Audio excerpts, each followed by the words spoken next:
And here we are today with the lovely Nicole from Nicole's Bookish Nook. And we have a few comments already. I'm surprised. Kat must have forgot today. There's no spammy spam down the chat with things. Julie popped in just to say hi, that she's going to miss us. But whoop, whoop, team rewatch.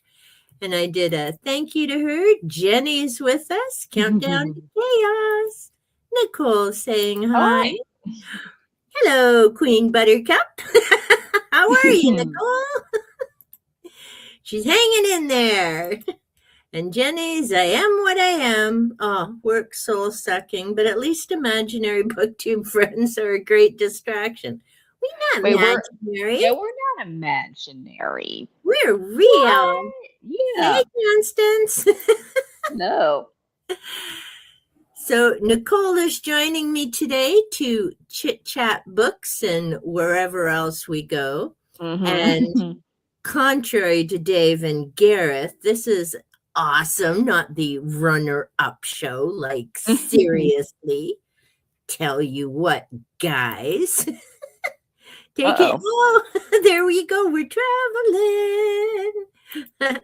Till I can hug in person. Oh, everyone's imaginary. Oh.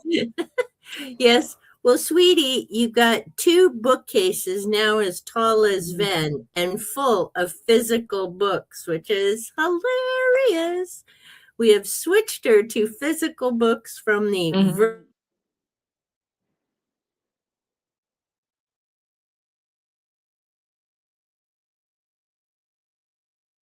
Oh, no. YouTube. There we go. YouTube's playing funny. I happen to have 3 Midnight Detective Agency books by someone called Nicole Bruna. And I got me to know what's going to happen next. I finally read book 3. Boom. Boom. So awesome. And these will definitely be coming up in my vampire series because we, of course, have Bloodsworth. So before we get into when potentially is book 4 on the horizon, for folks who may not know or who may not have read The Midnight Detective Agency, can you give us a little rundown? Where did this series come from? And, you know, the characters in the coffee shop. How does that whole process work as an author? Mine's a little different. I don't outline. I'm what you would call, well, what Becca Syme would say is an intuitive discovery Phoenix writer. Yeah, that's a lot of words. But just like basically to put it really simply, even though there's nuances, an intuitive discovery writer is just someone who has the story in the back of your unconscious and then you write it out, and that's how it happened. And then a Phoenix writer is how like a writing style of the phoenix that burns bright. So I can write 10,000 words in a week and then I die.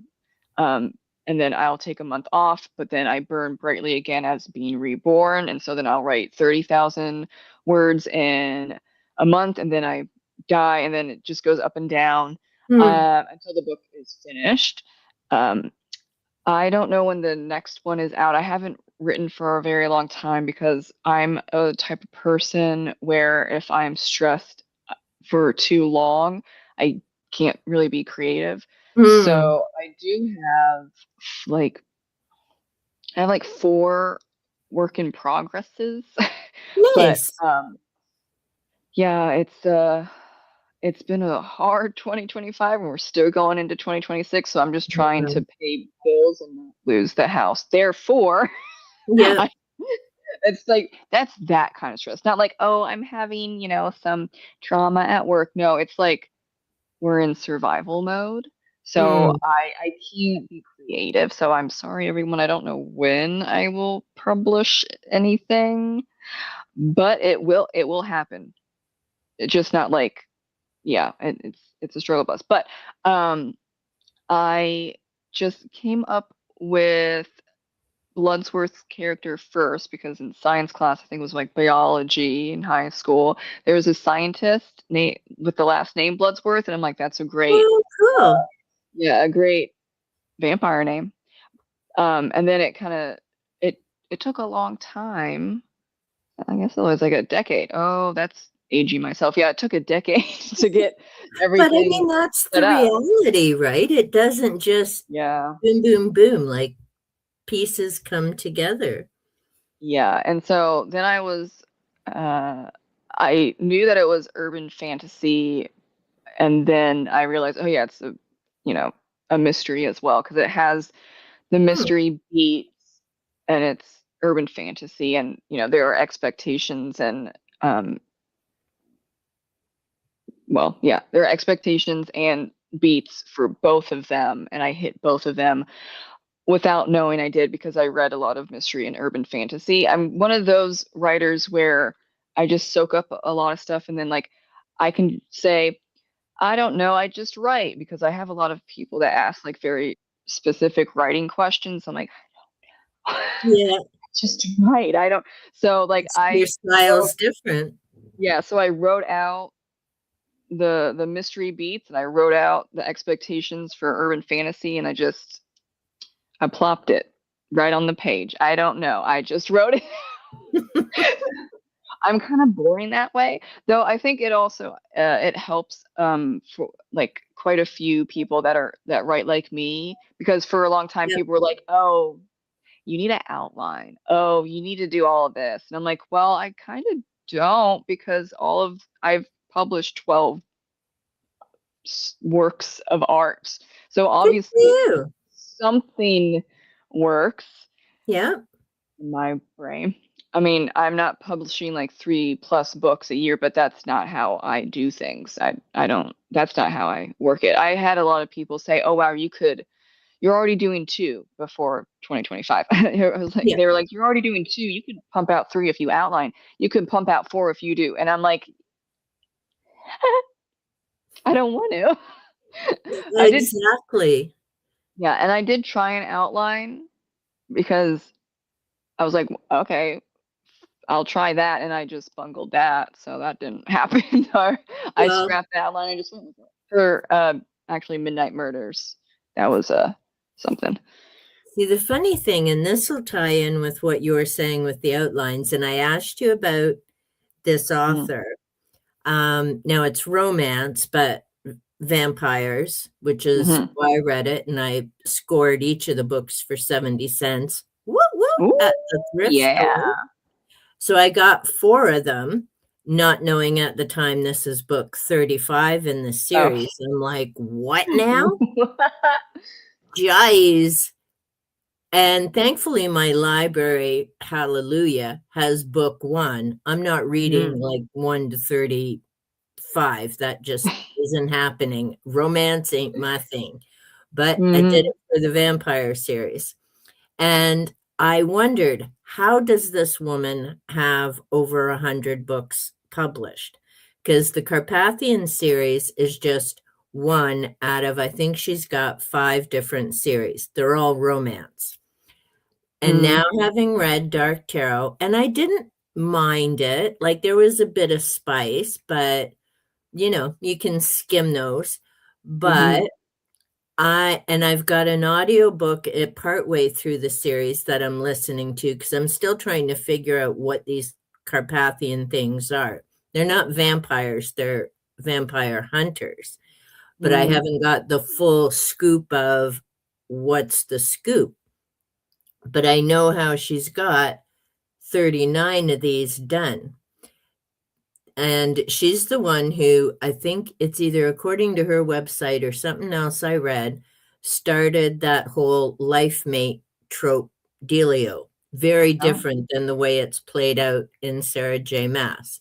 Hmm. But here, the men have one partner, and it may be centuries before they find that partner because the woman, who's the other half of them, they're the dark side and hunters. The women are the light, the other part literally of their soul, but the women are reborn, reborn, reborn till dude finds them. But they're like Highlander can be only one. Like they, building street bed creds until they find the one. Like they're dark, they don't see color, they're just very different till they find her. But so the way the book's laid out is they're searching for the one, they find the one.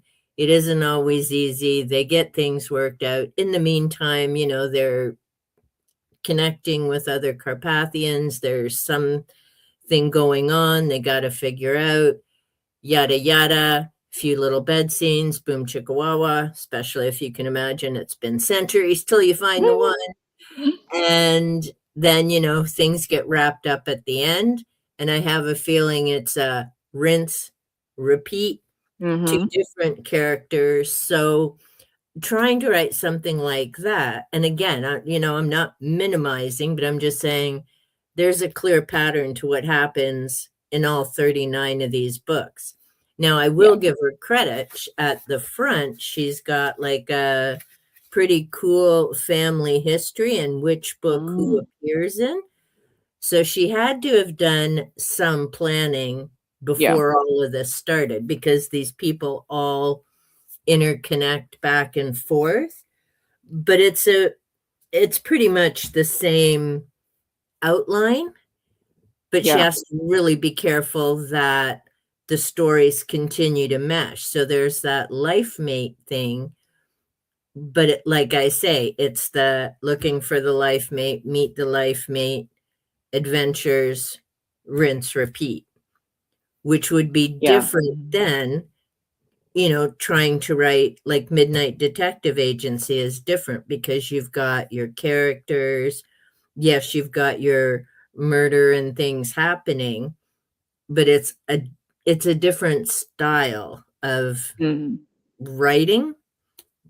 Does that make sense? Yeah, well, I'm going to move my chair. Yeah. Yeah, I'll be wiggling and stuff too, so no worries.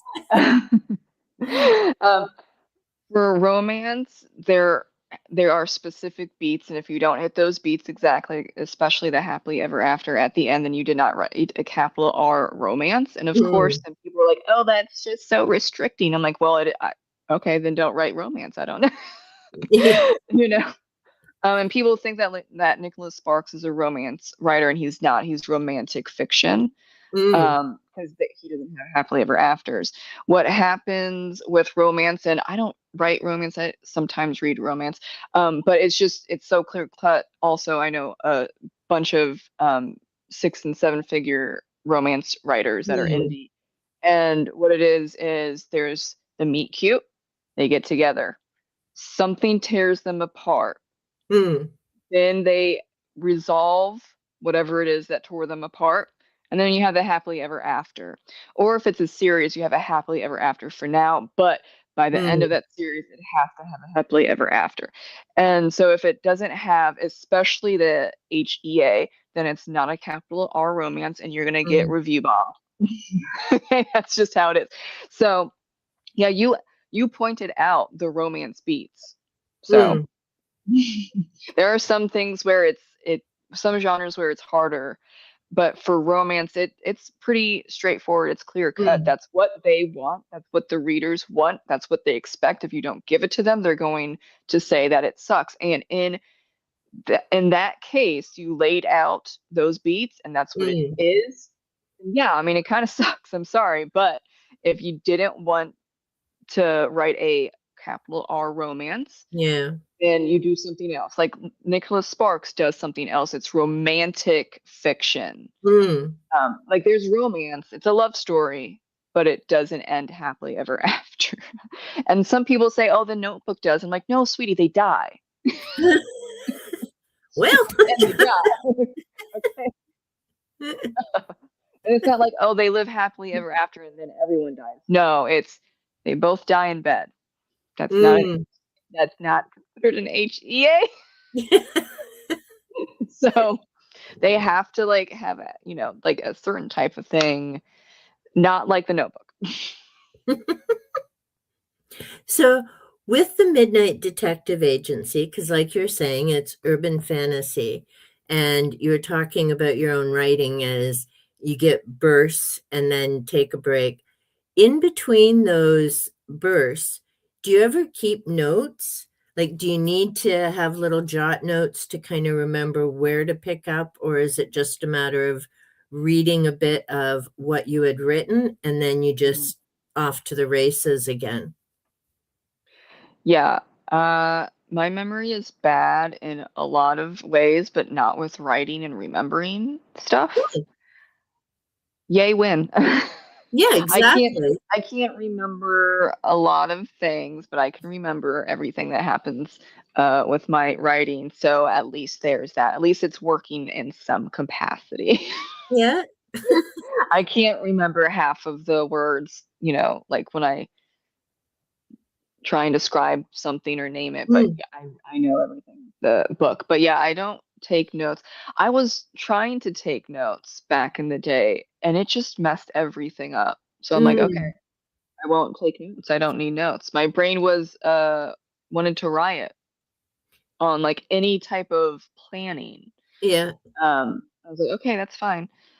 And that just yeah, I just sometimes I'll read the last chapter I wrote or maybe the last scene Mm, after my break, but then that's probably about it. Though with this long of a stretch, I might have to reread all my whips. mm, Maybe half of them. Yeah, I think actually all maybe not because they're not that deep in. Like maybe one of them is 7,000 words, but the rest of them are under 5,000. So actually probably not. I'll probably skim it and be like, okay, we going right now here we go. It's just when like I said, when I'm too stressed out, the creativity goes because I'm in survival mode yep, and it's just trying to work out like surviving. But when yep. I'm not, when I'm thriving, then it's not a huge deal. I can remember stuff quite Nice. easily. Yeah.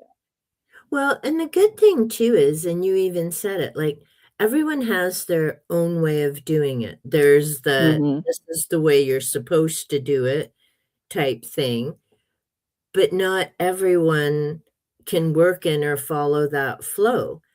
Yeah. And, you really need to find what works best for you.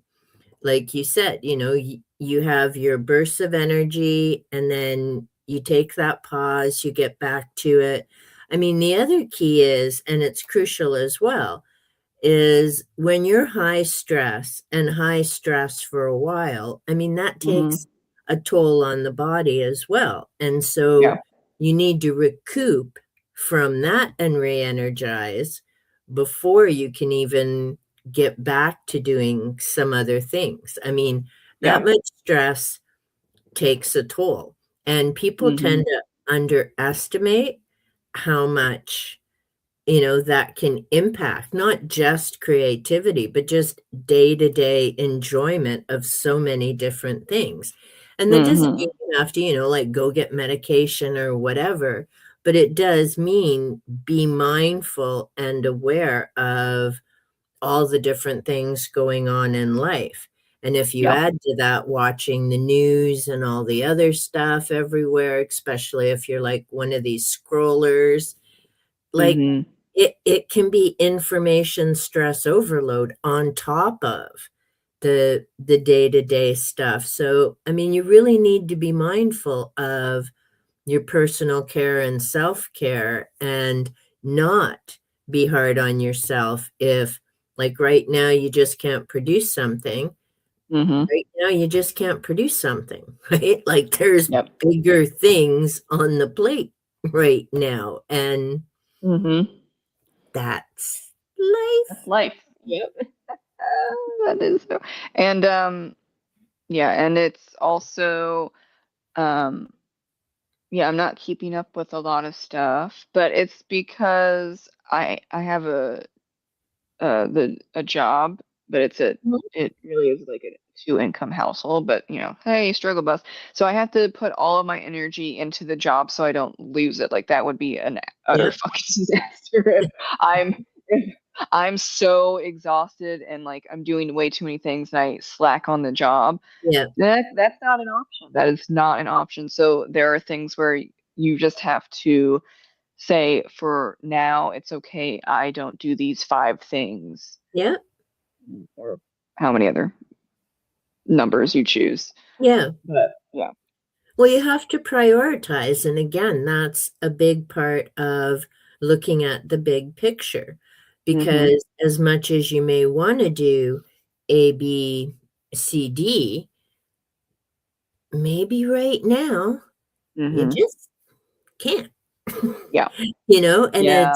there's no point trying to burn the candle at both ends Mhm. because that really doesn't work. And then you just end up spiraling more, and then you're not doing any of the things, Yeah. So it's that setting priorities and being realistic and finding what works best for you in the now.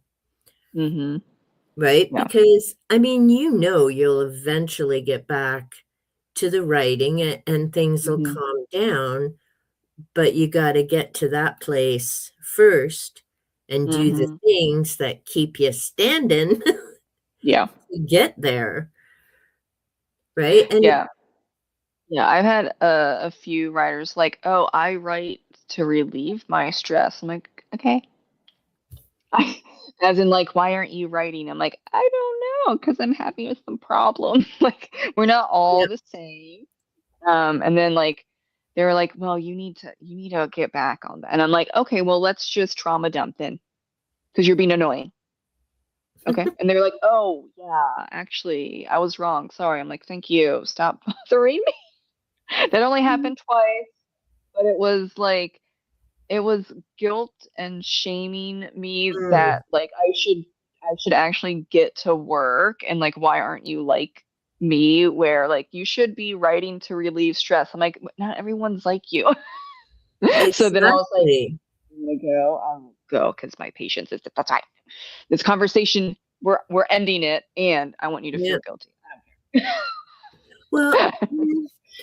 I mean, that's the thing. Guilt does not work for No. whatever. I actually just watched a really interesting interview with Nikki Reed, and she was talking about some of her environmental things and such. And, kudos to her. Like she was saying, to keep making people feel guilty does not get them on board. Mhm. You just piss them off. And then they're Or like, nerds to you, and off they go. Like, yeah, or insulting them, which yeah.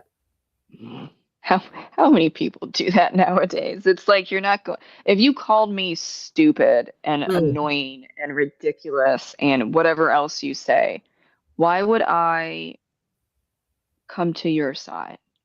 mm, Sorry, like you're insulting me. That's just rude.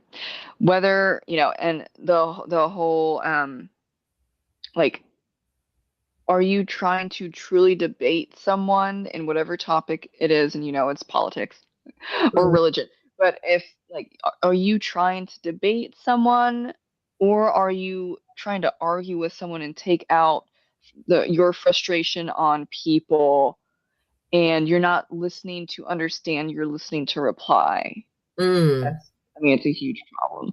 Um, so yeah, there's a lot of people that are just listening to reply and not understand, and then you have people that are insulting people all the time, and it's mm. just like, you are exhausting. I'm gonna leave. Yep. And That doesn't do anything except exhaust people and piss them off, and then you're going to a screaming match, and then what? You just wasted time. yeah. Wasted time. Well, and that's it. And like you say, and there's a huge difference between listening to someone and having an interactive conversation versus you're just waiting for them to stop talking so you Hmm. can keep just hammering in your talking points. And it's like, that isn't a conversation and it isn't Yeah. helpful. And again, that's when, you've got to really be mindful of yourself. And it's like, okay, Hmm. is this a conversation that's helping me learn and grow and get different viewpoints and ideas? Or is this just, okay, you're doing the my way or the highway, and there's the turn off. Bye-bye. Yeah. Like, done. Hmm. I just the beauty of, and it started when I turned 50, was I don't have time for that carp. Oh I yeah. just Hmm. don't. It's like, No. don't waste my time. Just ikes. And I see we Oh have yeah. our little Kit Kat here, so let's check in with a few of the comments. Jenny, sounds like 1 month is NaNoWriMo month. Hmm. Yeah, and then repeat must make editing complicated. Okay, does it? No. I Awesome. I very rarely have to change plot anything. I'm really Nice. doing copy edits and proofreading. I don't have to change developmental because there's different levels. There's developmental, which you hire a developmental editor to go through the story to make sure everything makes sense. And Mm, if it's flowing, or are there any plot holes? Does the setting make sense? Are there any world building issues? So on and so forth. Then you have copy edits where you're going line by line, mm, and it's looking at flow of the sentence and the paragraph. And then proofreading is just finding typos. So okay. for a long time, when I was younger, there were developmental edits, but then I didn't need it anymore. So then I just went to the other ones. And developmental edits are the ones that are the most expensive. So that's great that I don't have to do Mm, that. But yeah, it's just like, exactly. yeah, because it's all in the back of my head. I just need to type it out. Um, and then because I take breaks, then I can recharge and then I come back. I think the spurts help me because when I already know the story, I just have to discover it intuitively. I Hmm. intuitively know it and I'm discovering it as we go. And so then the editing process is not bad. I actually prefer editing over writing the first draft because it is very um, um it can be really draining for me when you get to the downwards of like, ooh, Mm, okay, I'm at 9,000 words. Okay, I'm gonna get to 10,000, but I'm tired now. And then I take mm. a break, and then we go back up and all that stuff. Yep. Um, but it it works for me. I know a lot of people will are very focused on uh editing in the sense that, oh, I have to go back and edit. I have to go back. I think that for a lot of people, not everyone, Yep. but for a lot of people, if you don't go back and start editing typos, who cares about the typos? Who cares the No, who cares? Just doesn't matter. Copy, line edits doesn't matter. Just finish the story. And if it's only like 40,000 words, but you want it to be 59,000 words, at least you got something. Mm, For a lot of people, finishing the first draft is a relief, and then you can fix it. You can't fix something that is not there. You know, well, I've exactly. tried. It doesn't work for me. It doesn't work for a lot of people. It does for some. And Becca Syme goes into that with her videos. It's like I forgot the term. There is one term where it's like this type of writer has to go back and fix things. Mm, Uh, but for the most part, you have to, you know, just focus on getting that first draft done, and then you can work with it. Unless you're that one archetype where you just can't yeah. fix it as you go, which is fine. Then you also have to then as you discover yourself and where you fall into, generally speaking, then you it's best to just embrace it because it's that's stressful. When I learned that I was a Phoenix writer, because I thought I was weird because everyone was telling me that I was weird, then I was Mm, like, oh wait, I'm not. There are a lot of writers that go up and down, and yeah. those breaks that can be months, that's normal. But you take 3 months off, and then you write 40,000 words. What it's totally fine because you kind of Yeah. like for a lot of people, it depends on the genre. It does depend like um on a bunch of things like the genre. But if I'm making a goal of 50,000 words, and so I wrote 20,000 in 2 weeks, took a break, wrote 10,000, took a break, wrote 20,000, took a break, and it spans like 6 months or something like, or 5, 6 months. Yeah. It is about the same as if you would be writing 100 to 500 words a day. So, And that's it. I mean, the importance again is finding what's really going to work for you and help with the flow, whether it's getting those ideas down, whether it's going back and doing the editing. And I think it's important for people to realize that as well, especially if they're wanting to write something and, if they figure, oh, I don't fit in this way of doing things, so then they don't try. And hmm I love a comment, and I still need to get my Artist Way videos done, and I'll get there. I'm not stressing about much these days because hmm there's a bit of life here too. So yeah. you know what? I'll get there when I get there. But the comment that I do really love with Julia Cameron, and I think it comes up in the first week of The Artist's Way. And people as they get older will say, "Well, I'm too old to start this. I'm too old to try this, and so I'm just not going to." And her comment is, when someone says, "Oh, I'm too old to do this, why start?" And she's like, "Because you don't know until you Yeah. actually try it. And if you keep hmm putting it off, guess what? In 2 years, you're going to be as old as if you had given that a try."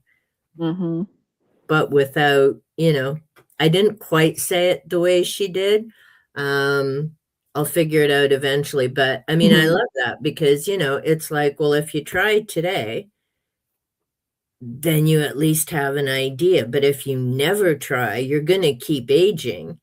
You're just never hmm going to have that experience of, oh, holy crap, I'm really good at this. And I found out because I tried it.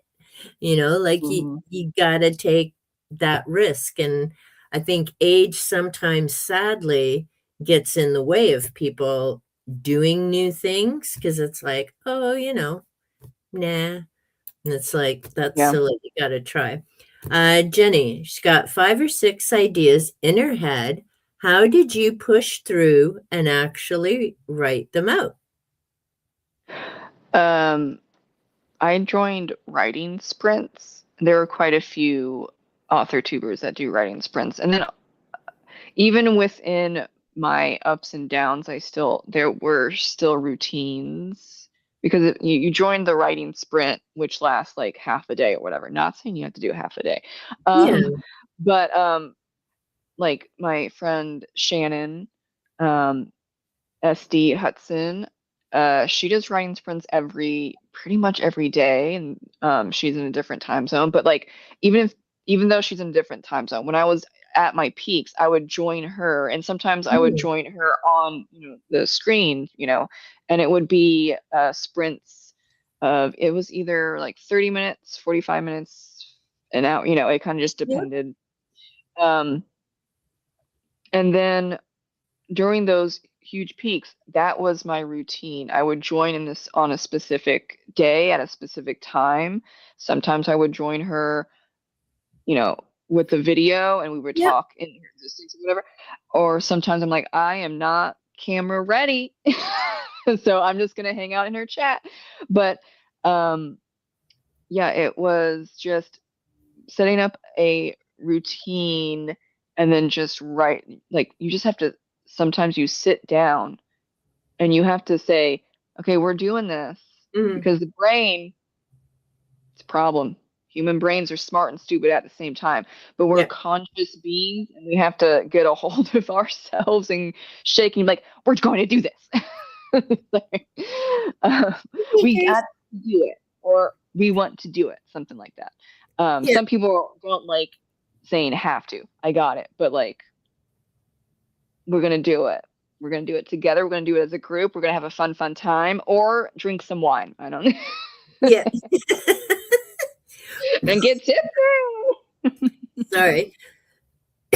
Well, and that's the thing, and it's kind of like the reading sprints as well, right? Is Hmm. you can join them and say hi. Oh, hello. Okay, you're gonna be a mom. She's like, Mom, you're not letting me on the desk. I'm not coming up. But that's the thing, like with reading as well, and it's great to get to, like you said, writing sprints. And a lot of the sprints I find have changed some of the names to productivity. So Hmm. it's reading or writing or crafting. Basically, it's whatever you want to do, Yeah. but you're at least connecting with other people in between and having those little chit chat bits. So that's a great idea and great suggestion. And slow and steady wins the Hmm. race. So exactly, like, even if, you're just doing it for a little bit and then you do, other things. Again, it Hmm. comes to what works best. Cat chaos, of course. And yes, Saturday will be interesting. The whole chaos crew doing a book tag. Oh yeah. Oh yeah. Find anger really motivate on occasion. Fear can too, but far less. Yep. And again, there's different things, and I think that's why we really have to do that personal get to know ourselves work Hmm. and understand what works best for us. Like for some people, that stress, like you said, there was another writer who they write through their stress. I Hmm. will journal, and I notice if I don't journal, that's when I start having problems sleeping because that's my brain dump at the end of Hmm. the day is just and the beauty of journaling is it's not in cyber, so nobody's clipping that and sharing it on a video going, oh, look what she said. Oh gosh, yeah, I that's much great. prefer that because, it just is what it is. Yes, her evil twin is here, the little kid driving around and listening, only text in one park. Good Smart. job. Yeah. Got a few hours left. Woohoo to a break. Is Jenny off today? Where are you driving around? Life's rude. Oh yeah. Sometimes.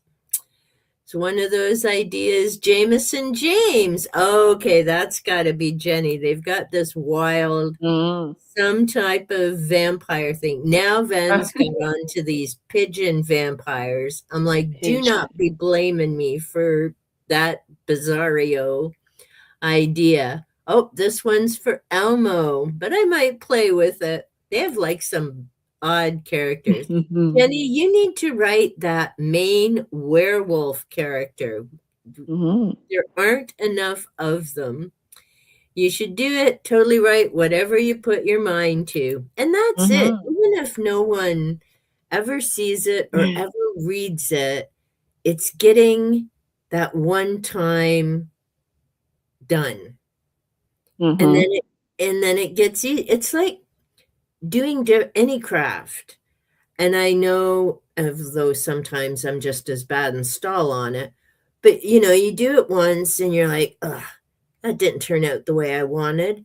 But then as you keep trying it and trying it, each time it gets a little bit easier until you eventually do what you wanted. But you have to take Yeah. those little baby steps and risks and all of that. And oh, how did you get over there? She's like on her tummy now in the doorway. Can we get you, you little Goomba? There she is. Oh yeah, that's a nice stretch.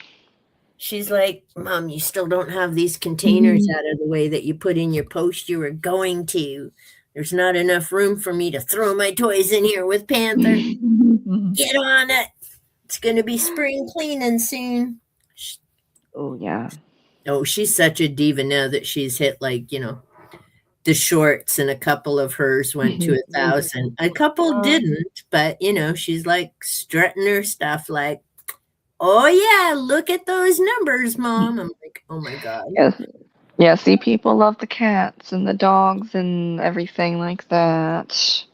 Because I told or even like nature or things Yeah. that are like happening. Like Stuart, I told Stuart he had like short clips of the big storm where he was, and I Mm, was like, if you're comfortable posting that, you should. And I think he got like 600 views or something. I'm like, nice. he was like, that was my highest video ever. I'm like, yeah, because it was relevant to like, I mean, how many people were publishing videos and pictures of the snow on the East Coast, whenever that was, a month or Yeah. two ago. But like, people just wanted to see it, and it's kind of like, it's not. I mean, it would definitely depend on the person or like the area, of course. But in that Mm, case, it wasn't necessarily doom scrolling. It was just like, oh, this is really pretty, just a yeah. lot of snow and like the snow. Um, there's a hush that happens when snow falls and settles in, and I think that's Yep. calming to people. So that at least is not doom scrolling. They were joy scrolling, and then he got 600 views for that. Nice. Well, and for people who don't typically see snow, like I always laugh with Mhm. Jen from Literally Love 123. She Oh lives in yeah. Alabama. Like snow to her Mm, is a big hoo-ha. I want to play and make snow angels. I'm up yeah. here in southwestern Ontario going, I don't want any more frickin' snow. I send it to you by courier. Like, Yeah. oh my gosh, this year. And but again, and that's part of why people enjoy it, right? Like for me, and especially this year, it's been wild the amount of snow we've Mhm. had. I mean, if I think about it, it's probably closer to like when I was a kid and normal this much snow, but it has not been normal the last few years. So now we're No. like, holy crike, is this ever gonna end? And but again, right? It's just that for me, it's like watching the water and the ocean, like the ocean or Mm, a lake, because I yeah. don't have water close to me, right? So it's that you're living through other people without having to pay the big fare and get on a plane. I love when Gareth goes traveling because I'm like, oh, Mhm. cool, video coming, and I don't even have to get on a plane. I can just, Yeah. grab my comfy jammers, grab my headphones, and boom, I'm like wherever Gareth just went. It's Yeah. awesome. And it is good to see different things like that. And the shorts, and actually, well, I was talking about this with Kat, and I was talking with my husband too, because I just hadn't done the shorts. Bye, kitty cat. Um, because it's two separate audiences. Yeah. And it isn't entirely a lack of attention. It's that if you're touring on a bus or, like, a quick break at work, it's much easier to go through, whether it's shorts on YouTube or what do they call them on TikTok. And I mean, each of Mhm. them have their own. So, I mean, it makes sense. People are just going to do that and look for, happy puppies or, you know, short Yeah. little tours because they don't want to watch the news. And Yeah. how do you pick one video to watch if you're sub to a bunch of channels? So it makes sense that you're just gonna do something fun and easy like that. Yeah, So or yeah, I feel like tag or yeah, like those hashtags. Some people I don't, but obviously it's a thing because there's hashtags where you'll just like someone is doing whatever and they're they want to watch cat videos, so they just hit the hashtag cats and they'll just watch it through and then scroll, watch it through, scroll. Oh, that Yeah. one's boring, scroll. And then just like, hey, that works. Yeah. You know, I get that. I don't do that. But um my shorts are different. I have some shorts that are kind of skits. What's happening a lot is like the short videos and then also on TikTok and on Reels, it's like they're like you're acting out something. It's a skit, and I'm like, I don't really do that. Yeah, that's not my thing either. Yeah. And then my writer friend Thomas, who uh semi-retired from Hollywood, I was like, you're an actor, so you should like do the skits because that's what shorts are. And then now he's getting like thousands of views on one video within like 30 minutes. I'm like, oh, look, I was right. You're right. Wow, good for him. Yeah, so he's doing the skits and it's just shorts. Yeah. And it could be like I think his highest might have been like 5,000 or something. But like now when he's doing the shorts that are skits, but they're author tube related, he's getting like 2,000 views within a day. Nice. And like he can do it so easily because he's a writer, comedian, actor, and so it's like it's not Mm. even effort for him. I'm like, see, I was right. But Well, then, I've done a few skits, but I think also I'm just too exhausted to come up with the skit, set it up, do the skit, and mm, then edit it a little bit. Yeah. So that I'm just doing what I've been doing. I don't get like 30 views on like my favorite book where like I, move it through. But that took 3 to 5 minutes. So mm. I'm not sad that I only got 30 views on a video that took 3 minutes to complete from beginning to end. Now, when people do skits where it takes hours and they only get, Mm. 50 views, then it gets to be like, why am I doing this? And why isn't it working? Everyone else is doing skits, and then you overthink, and I'm like, yeah, that sucks. Well, and that's a big part, I think, of YouTube in general is like that whole overthinking. And Mm-hmm. I don't know if it's just too much life at the moment. I mean, I don't know if Mm-hmm. they've quit, but a lot of people have backed away. And when I say a lot of people, Mm-hmm. I mean from kind of the little corner of BookTube that I know. I mean, it's huge and there's thousands of people I don't know, but I've just lately noticed, well, maybe because I'm on a bit of an unplanned hiatus myself, but there's people who are burnt out. They've Mm-hmm. been, go, go, go, and uploading five or something times a week. I'm like, wow, and working and Mm-hmm. life. I'm like, yes, I'm not surprised you're taking the hiatus because even if you don't edit those videos, that's a lot of farking time to sit in front of the camera.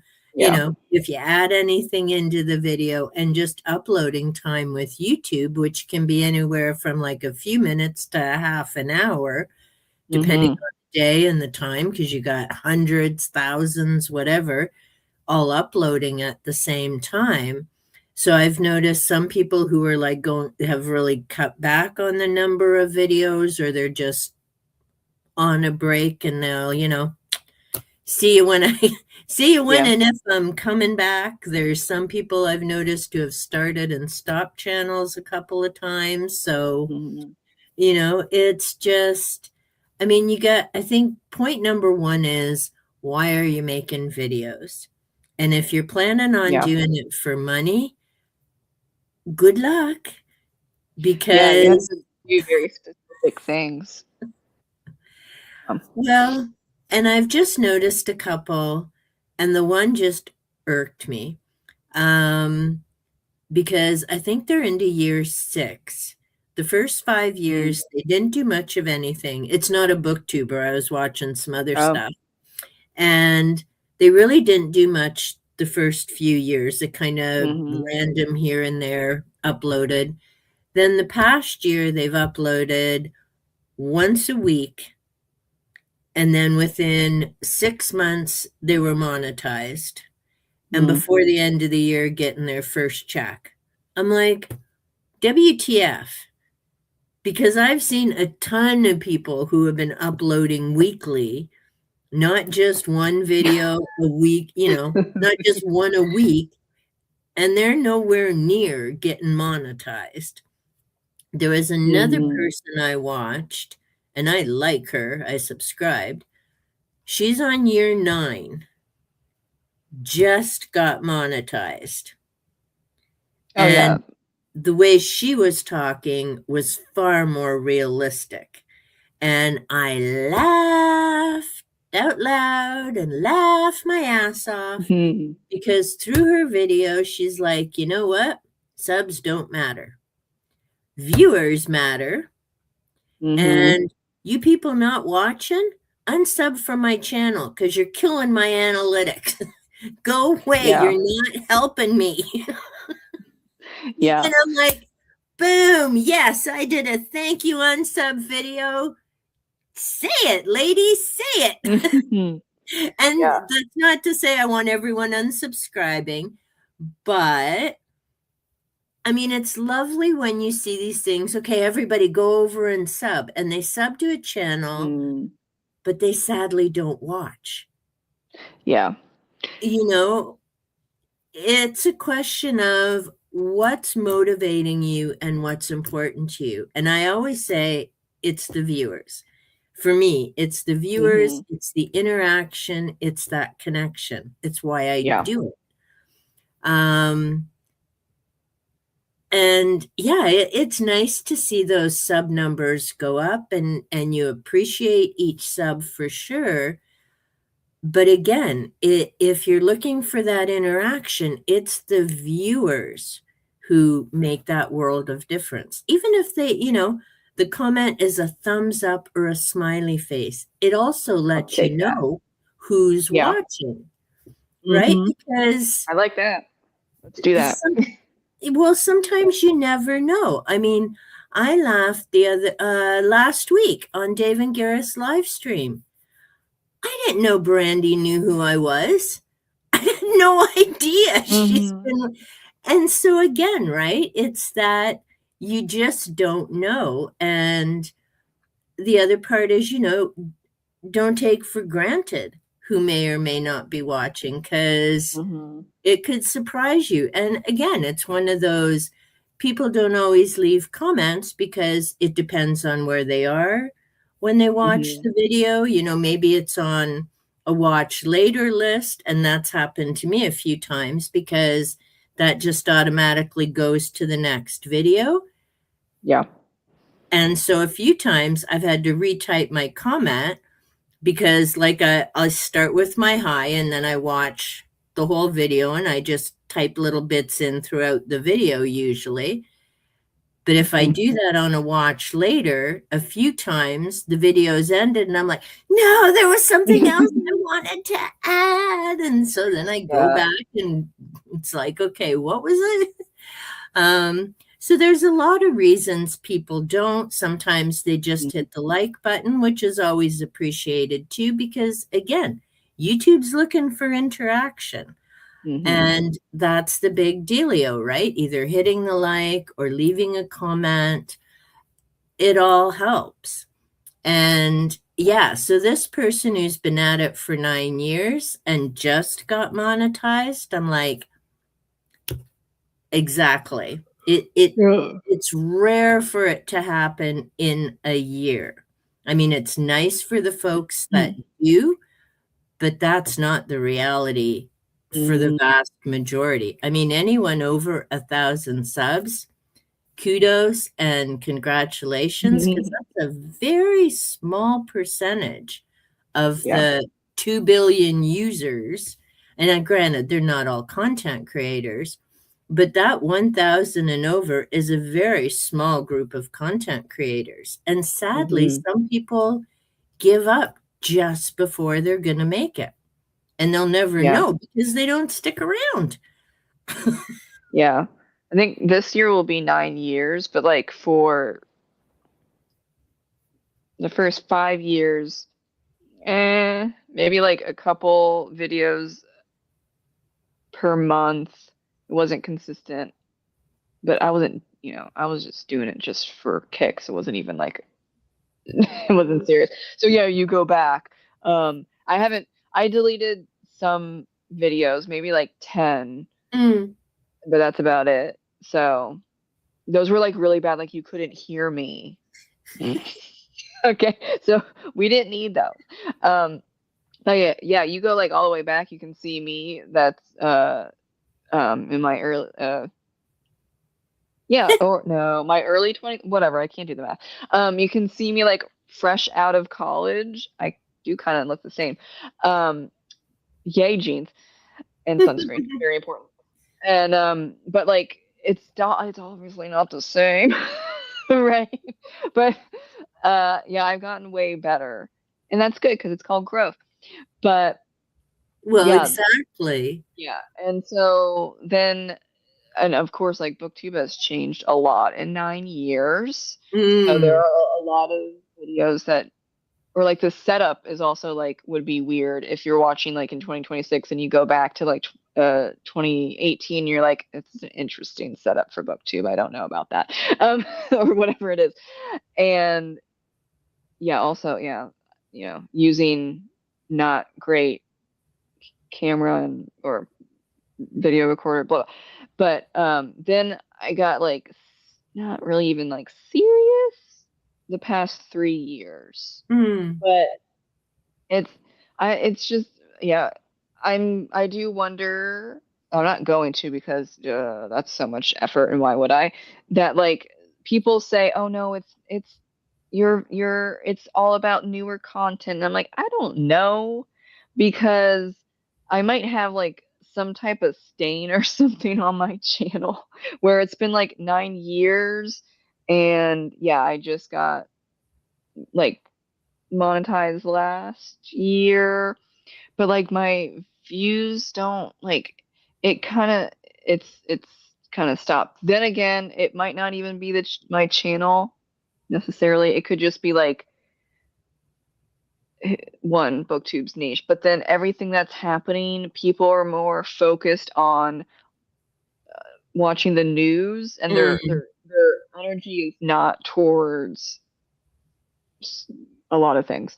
See, like when I hit monetization of like being able to have membership. So I have 4 members. Shout out to the 4 members. Thank you so much. What?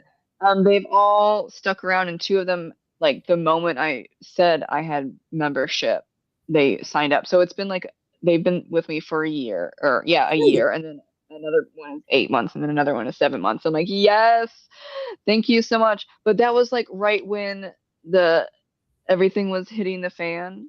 I was Mm. like, bad timing. I think it was, yeah, a lot of it was bad timing because I was also getting a lot of, like, it was before shit hit the fan in Yeah. the world. I was getting a lot of merch buys, Nice. but then, but merch, it's not needed. Mm. You want it. So, and I've had to do this. I don't do anything fun. And even like cutting out everything fun, I still struggle to pay everything, Yeah. right? So I am with like millions of people around the world, not just in the Yeah. United States, but let's go to just the United States. There are millions upon millions of people that have cut out anything fun. Mm. I get it. You can't just even if you buy like a book for, $15 or whatever, Mm. do it again and again, that adds up. That could be food for that month. Yep. So you have to think about penny pinching, and people are penny pinching. I'm doing it. I've been doing it for a year. It Yeah. sucks, but that would mean no, I'm not going to buy merch, right? No, I'm not going. Like even though the membership for me is $3.99, I can't do $3.99. Mm. You know, um, because it always adds up, and so I think it could maybe it's how old my channel is and how I did not care whatsoever for the first like 5.5 years. And even then, like the 6th year, I was like, I don't know what I'm doing. And I just threw spaghetti at a wall. And then I was like, oh, okay, I can do better. Eh, I don't do stuff because it goes against my morals to do Mm, certain videos or trends. So there's that as well. And then yeah, shit hit the fan. So I get it. But well, yeah, I'm on year 9. but I think part of it is, and again, because I watch channel a variety of different channels, YouTube changed. Like Yeah. something happened last summer and Mm-hmm. my views and hours got zonkered and they've still never come back up. And then I have no idea what happened there. Yeah. I've seen other people who had been monetized, used to get monthly checks, and now barely get $200 every 2 months. And that's if Mm. they're lucky. Of course, none of their bills have gone down in that time. So it's like, damn, Yeah. good thing you got something besides YouTube to pay the bills Mm-hmm. because that's a hell of a difference. And like I say, this other person, she's just gone 9 years and she was going over what she got paid in 2025. So she just got everything too in year 9. But there's a ton of people. Sorry, there's a ton of people that I've seen that used to get hundreds upon hundreds of views on their videos, Mm-hmm. and they're barely cracking 100. Yeah. And yet, not much has changed. Their uploading time has been the same, their content, different things. And yet, all of a sudden, they're struggling. And they're like Yeah. great content creators, right? And I'm I've seen like, that. Or you've seen the ones where like you have like maybe like 200 subscribers, but then like the videos are like over 1,000 views and there's a bunch of comments. I don't understand. I think that maybe they're bots. That's a bot problem. well, see, the Because I've crazy seen it a thing, lot now. And I'm like, what is this trend where the person has like 200 and then you have like 3,000 views and you yeah, click in and half the time there's like no comments or just maybe a couple. But then the other half, you're like, you have a crap load of comments. And I'm just like, then why aren't y'all subscribing? I feel bad. Like, yeah. what are we doing? But Well, maybe it's bot. I don't know. I'm sure it's bots. There's a lot of bots, like 50% Well, the on crazy YouTube. thing I'm like, is hmm, people can actually buy subscribers and can buy yeah. views. It's illegal, it's Mm, against the yeah. guidelines. It's sad that they have Mm, human farms, and that's what they call them. I've seen a couple videos about it. I'm like, oh my gosh. And these yeah. people are just literally sitting in a big farking room, all in Yeah. front of computers, and literally all they have to do in a day, like talk about mind numbing, is subscribe to Mhm. channels and Yeah. views on the video. And I'm like, why would you do that? Because Mm. again, that's going to screw your analytics. Yeah. Because if you suddenly have a video that spikes, but the next few don't, that's going to end up biting you in the ass down the road. And if you're Mm. going to buy subs, then that's just moronic because, again, Hmm. you need viewers. The subscribers and that number, it's nice. And yes, you need those Yeah. thresholds of that 500 and then the 1,000 to Hmm. qualify. And then on top of the viewing hours, Yeah. to buy subs to me is why? What are you getting out of that? Because you're not getting viewers, you're not getting connection. Yeah. And to buy views is like, why would you risk your whole channel? Because again, Yeah. it's against the guidelines. I don't know if well, obviously people haven't been caught or it wouldn't still be going on. I don't even know how you'd set up a human farm. That just sounds wrong on so many levels. Hmm. But it's like you say, you look at some of these, but there's no comments. Yeah. And there are some like I was slightly confused. Um, it was for Banned Books Week, and maybe this is the idea. For Banned Books Week, I reviewed Speak by Laurie House Anderson. Great book. And then like it came out the bat. There's like 5 or something comments on that. And I was like, oh, yeah, okay. Book reviews don't. It's just whatever. But I thought it was a great book, and yeah, do it for Banned Books Week. It makes sense because, Yep. whatever. And then like at the tail end of that week, and then for the last like a month or two afterwards, it got to like 3,000 or almost 4,000 views, but no one commented, and I'm like, Mm. bruh. And then I'm just like, what happened? And I don't know. I have no idea what happened there. And someone was like, maybe it got picked up by bots. I'm like, I don't know.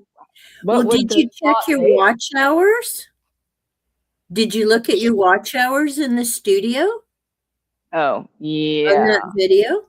Yeah, it's pretty short. I think it said above average watch time. You know how like it says like Yeah, like it goes it down. should. It If you was go into your content to that video, and it should mhm. tell you the total number of hours it contributed, and that would tell you Mm. if it's got 3,000 views, how many watch hours do you have? Because Oh I'm yeah. still laughing. Tiki's 8 seconds of being a goofball. 8 seconds. That's all that video is. I like literally had my phone and just for poos and giggles uploaded it. That's 2 hours of my watch time. Do you know how Yeah. many people watched her being a goofball at an 8 second video? I'm like, why am I Yeah, spending hours making long form? Like, exactly. and Jenny, the like, we appreciate it, girl. Like, Hmm. no worries. And again, I mean, especially if you're watching and trying to catch up with a number of people, people comment and it's always great. It's always appreciated, but everyone does their own thing and that's good. Hitting the like is a huge help. Hmm. But yeah, Oh that yeah, is the odd thing. Yep. yeah. Well, the Vampire Lestat, my video from it was published 3 years ago, Wow. and it now has 1,317 views. But up until like 2 months ago, it was maybe at 100 views, and I was like, okay, what happened? The Like show. the show, and I'm like, thank you. So that one made sense. So then I was trying to make sense of the of Speak, that book, and I was like, Yep. it might be Banned Books Week, but like I wasn't. I actually got more comments on the Vampire Lestat than on Speak, but then it could be because Speak is about sexual violence, and maybe people don't want Mm. to plot, like they don't want to talk about that in the comments. I get that. So that could be like, yeah, there's just so many factors. I have no Mhm. idea. Um, and so it's like, ugh, how long do you want to spend on this? Like, you can't figure it out a lot of the time. Like you're guessing Yeah. on a lot of things by looking at the videos because my friend, again, Thomas, because I was having an existential crisis, which I've been having so many this past year and plus months because whatever.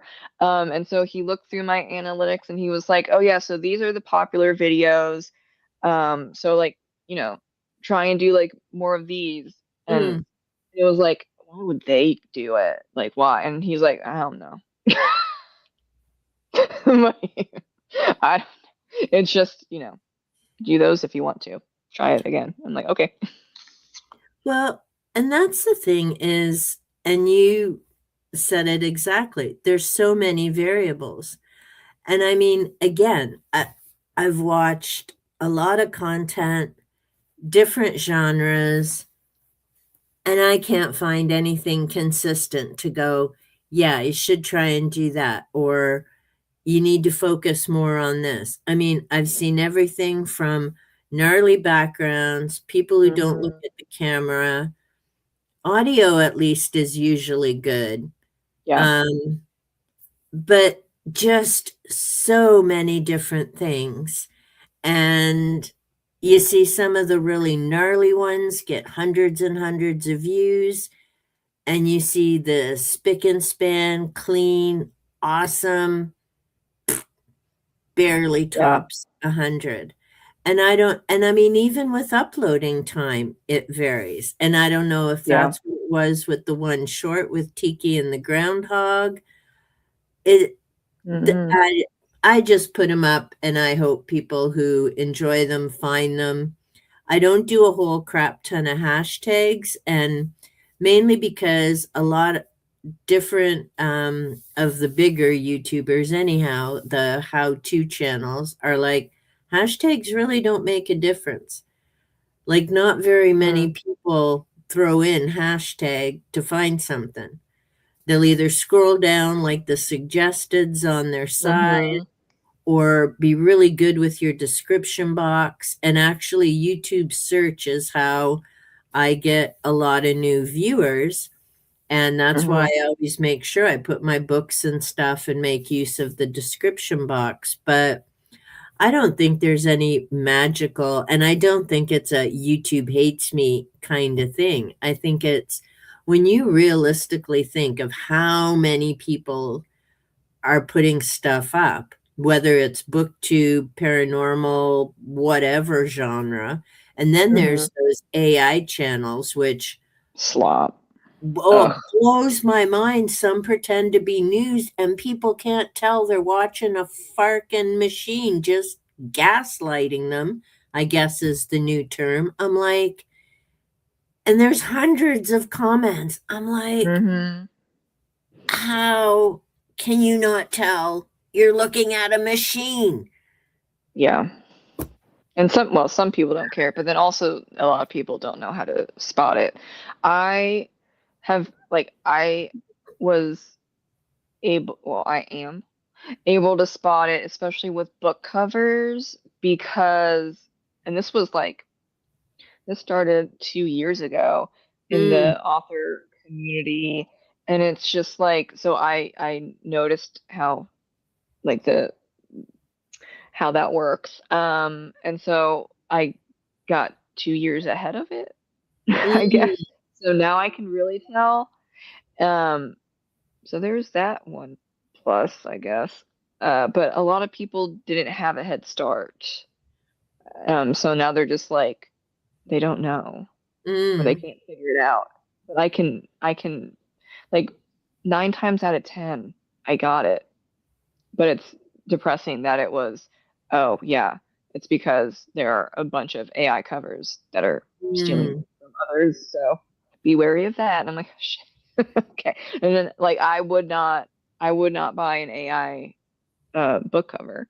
mm. Um, I know what it is. Um, like, I'm not going to get pitchforks out or anything, but I'm not going to buy it. Yeah. Um, yeah. I mean, but you can. There are also artists that are so amazing that they get um, called out as AI, and it's like, okay, so the AI is doing these certain things because it's been trained by artists. So Mm, you have to remember that as well. That happened with a contemporary fantasy writer a week or two ago. Like, he hired a legitimate artist, but the AIs were trained on his art. And then people were like, "Oh, wow. and people were like, that's an AI book cover. How dare you?" And John Scat John is it's actually a really cool cover. Mm. Um, sorry, John, I don't know your last name, but and I was like, "Oh, that's a great cover." It's not AI though, because it's a fantastic artist. But then people were saying, "Oh no, that's AI cover. How dare you do that?" And then the people were like, his art was trained. Like, the Yeah. AI stole his stuff, and now that's why you think that it's AI, but it's not. It's actually him. Wow. So that's a problem as well. And I've heard. I think there was one, like, slight accusatory thing for Obsidian Murders, and I'm like, Photoshop doesn't count as AI. Do you know what AI means? Well, and then that becomes a whole other it's just such a conundrum. This one, Jenny, that T-Rex suit one was hilarious. I'm surprised you didn't get 6,000. That was Hmm. freaking awesome. I love that cute little. But yeah, I mean that's the other bugaboo is with this AI stuff, and like I asked with that author, but she's been publishing, I guess, I think I said since the 1990s. So I mean, 30-ish years. Oh no, over 30 years because we're in Yeah. 2026. So I mean, that's still a fair chunk of time. That's a ton of books each year. But like I said, with her series, it's also, and I'm pretty sure they're all Straightforward. romance. So she just Hmm. needs to keep straight which characters in which series. Like she said, she's always writing at least two, three books at the Hmm. same time, kind of thing, which to me is like, how do you not get them all confused? But apparently it works for her. But like I say, they're also very similar in Hmm. the format. It's just a matter of keeping the characters straight, who's meeting who, and what are they going to kind of be searching or dealing with? Are they hunting vampires this time or something else? So, again, it would take a lot of work to produce that much, Hmm. but it doesn't mean that it's AI. Well, she's been doing True. it long Yeah. before AI was even a thing. So, Yeah. Yeah, there are just some people that can write really, really fast, and mm, especially if you're like a traditionally published writer, the publishing house has a lot of editors. So you mm, could say, "Oh, I finished two books." Then you just throw it out to those editors. And then like they basically if she's traditionally published, yeah, you could just churn out those books and then a lot of it is handled by the publisher. So really she just needs to write and then edit what um they return to her. mm. And yeah, she can also do like her like some maybe like some social media marketing or whatever. But yeah, as a traditionally published author, I Yeah, could see that just go churn those out and the publisher's like, thank you. I They think, handle most of it.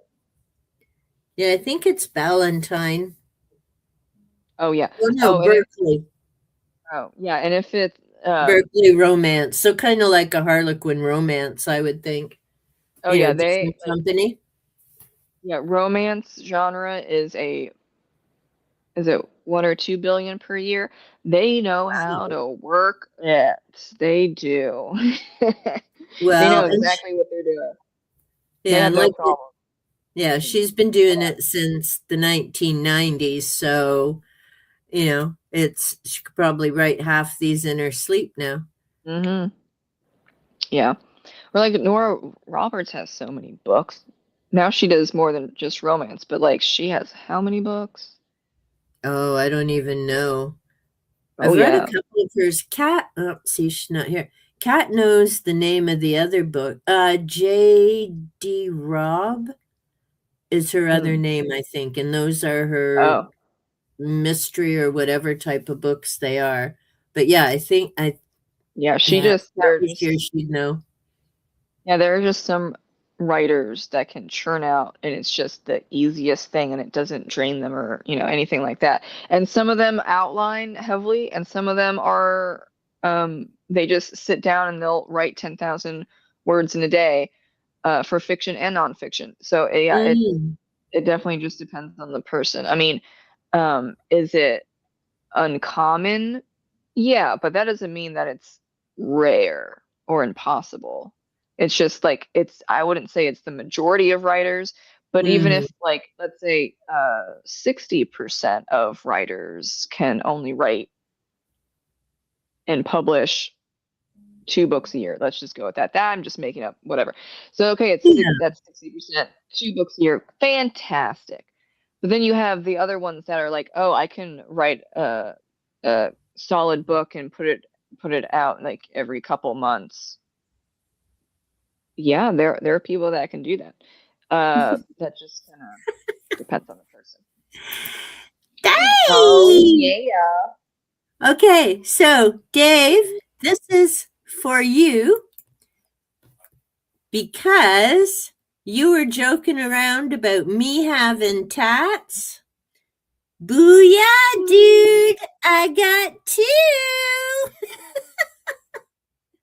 I got a little copper one, and I got a little gold one. I was like a diamonds. Two diamonds. Diamond in the rough. I couldn't resist. I got my little water tattoo, so this is as close as it gets. Look at you, badass. Yeah. Nicole Did will you be get your teaching you free? next week. Did you get your free Chipotle, Dave? Oh, Dave was getting Did you, Chipotle. Dave? Well, it was did you manage to find temporary tattoos or someone that had tattoos for Friday the 13th to get buy one get one at Chipotle? We need to know, Dave. Actually, I just need to. I tried that. Okay, I brought my husband to our local Chipotle. We drive up. It's out. The line is outside and it's raining. We're like, no. We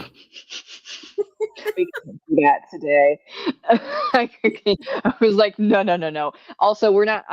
I get it. Okay. It would have been like the first time in ages that we went Mm, out to eat, but it was because it was buy one get one, and so you would spend like maybe 12, whatever, like yeah. $12 to $15 for one person, but it's actually two, and we're like, yes, yeah, no, we're not waiting outside in the rain. Yeah. That didn't happen. Um, that was a bummer. But yeah, like maybe Chipotle does it a little more than just 1 hour on, you know, I think that was a bit limiting. But I See, also get why they might do that. yeah. Dave's doubting me. Look, dude, it's right there. You can seize it on my hand. He might be referring to my question that he couldn't get a tat Oh, to go to before the Chipotle. yeah. Just well, But I they love. also included temporary. But like you would have to find like those kids tattoos Yeah. where you put like, like the Oh, no. Yeah, there you go. You were right. Means yeah, he couldn't. I don't even think we have a Chipotle up here. tragedy. Like well, no, I do love Chipotle. I just haven't had it for like 6 months. That's why we were so excited. We were Yeah, like, well, no wait, oh doubt. no. And we're like, no, not that line in the rain. Okay. Damn. That kind of Can, ruined Friday, can you honestly. get real ones? Although it can be addictive. Now, see, I've heard that with tats. I do not have Mm-mm. real tats. I am like Brandy. Needles are not getting near me. It no. They only happen if I have to really, really get a medical test done, and then I don't Mm-hmm. even look. I'm like, do the thing, and then I'm out of here. So no. And what I have noticed is I've never been tested, but I'd bet I'm ADHD. This is not good because I'd be like busy looking. Mm-hmm. But and the other problem is I get easily bored, and you can't just take tats off. These you can Oh. wash off, but a Mhm. permanent one. Oh, now Dave's wanting to know who's got all the wants to know Mhm. if Jenny does. Ah, now we know she does. She finds it calming. I'm like, no way. Someone sticking me with a needle and having to sit still that long? No. A lot of people read. Like my husband would read. Oh, does he Obviously, have it depends. Okay, he has a bunch. Obviously, depends on where you get it. But like when he got his yeah, on his leg, he just read for the 5 hours. 5 hours? Yeah, and he has ADHD as well. But Yeah. Yikers. I don't have tattoos because I did date a tattoo artist, and it's just like I saw the all the background stuff. And it's just like I don't see the. Eh, Yeah. I don't know. I mean, I also know like I'm a perfectionist as well. Mm. And I don't like that they're going to like fade and all that stuff. It just Yeah. is what it is. And then that like every tattoo, there are multiple mistakes. Oh, And it depends how many, like depending on the tattoo artist and how that person's feeling, or if they're yeah. hungry or dehydrated. I'm just like, nah, you know what but like every tattoo has multiple mistakes in it, and you're paying a lot of money. I mean, and then you get a crappy tattoo because you want to save money. Well, then that's a whole mistake in and of itself, and no thank you. Yeah. But if Well, you pay the best top tier, you wait 6 months to get on this list, and yeah. it's depending obviously on the size and a bunch of other factors. But let's just say it's $3,000. You wait 6 months. There are still mistakes in that tattoo. I can't. I cannot. And maybe that was my problem dating a tattoo artist, but I can't, but I can't do tattoos because he just demystified all of that. And there are obviously some people that don't care because nothing's perfect, but I don't have that. We'll have to catch up for a quick second because now Gareth is here too. Look, Ooh. Gareth, the tats. See, they both showed up for the Mhm. tats. Now, Dave's saying, bet Jenny's are skull and crossbones and demons. She is saying, nope. Not that she's told us what they are. Gareth has joined. Hello. Saying hi. This would be why Elaine's dropped out of the doctor's sleep chat. I didn't Mhm. drop out. Hey Jenny. Oh, hey Greg. Have a tattoo that says no regrets. Oh, and Oopsie. that ties in with my tattoo story. When I worked at high schools, one of the kids was so excited, came in, was showing everyone her new tattoo. It was a Uh-oh. friend who did it. And Oh she's no, like, that's the worst. oh, yeah. And it doesn't help when people can't spell. So she's Yeah. going around telling everybody, look at my new angel tattoo. I'm It says like, angle. sweetie, what do you think it says? Angel. I'm like, no, honey, it says angle. And she's like, what? You're kidding me, Where do you right? pass it I'm over? like, no, honey, Get your you're money back. telling everyone you love math. It says angle. So she had to get it fixed.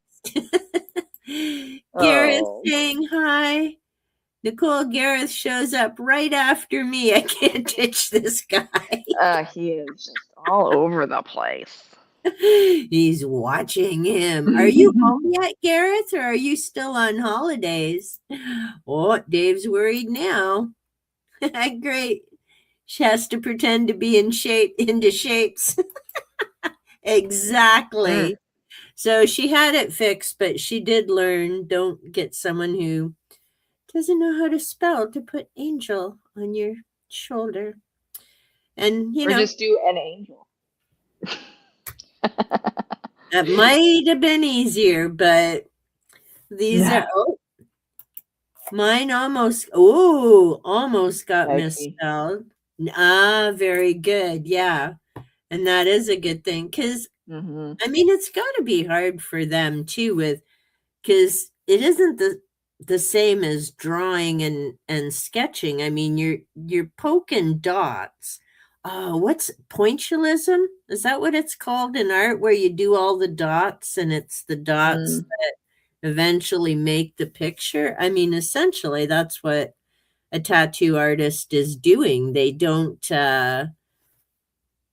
have the full picture. I don't know. Do they do did you go with your husband ever when he had one? Nicole, like, do they do the Oh, outline and then fill it in? Or Jenny, maybe you could tell oh, us? um, it depends on the tattoo, but most of them is, yeah, they do an outline and then there's like specific, they'll put it on the skin and you can like erase that and then move it Ah, around. And so then they'll trace it and then they it's only that the lines, they'll trace the yeah, lines and then they fill it in. And it's not dots, it's like it is like it's a needle, but yeah. you're like doing this and Ah, drawing.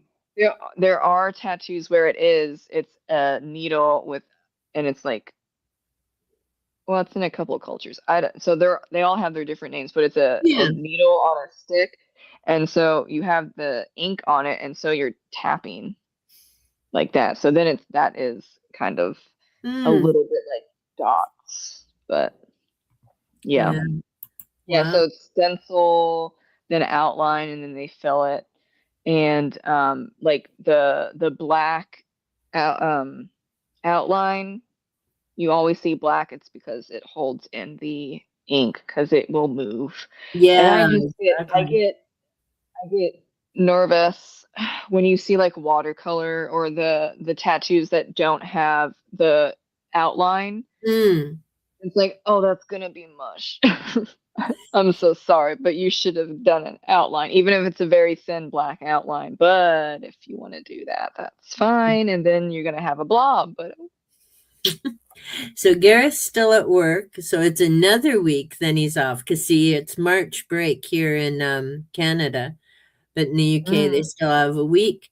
Found a cheap way. Oh, to the airport. Have to wait 7 hours. Lord. Oh my gosh!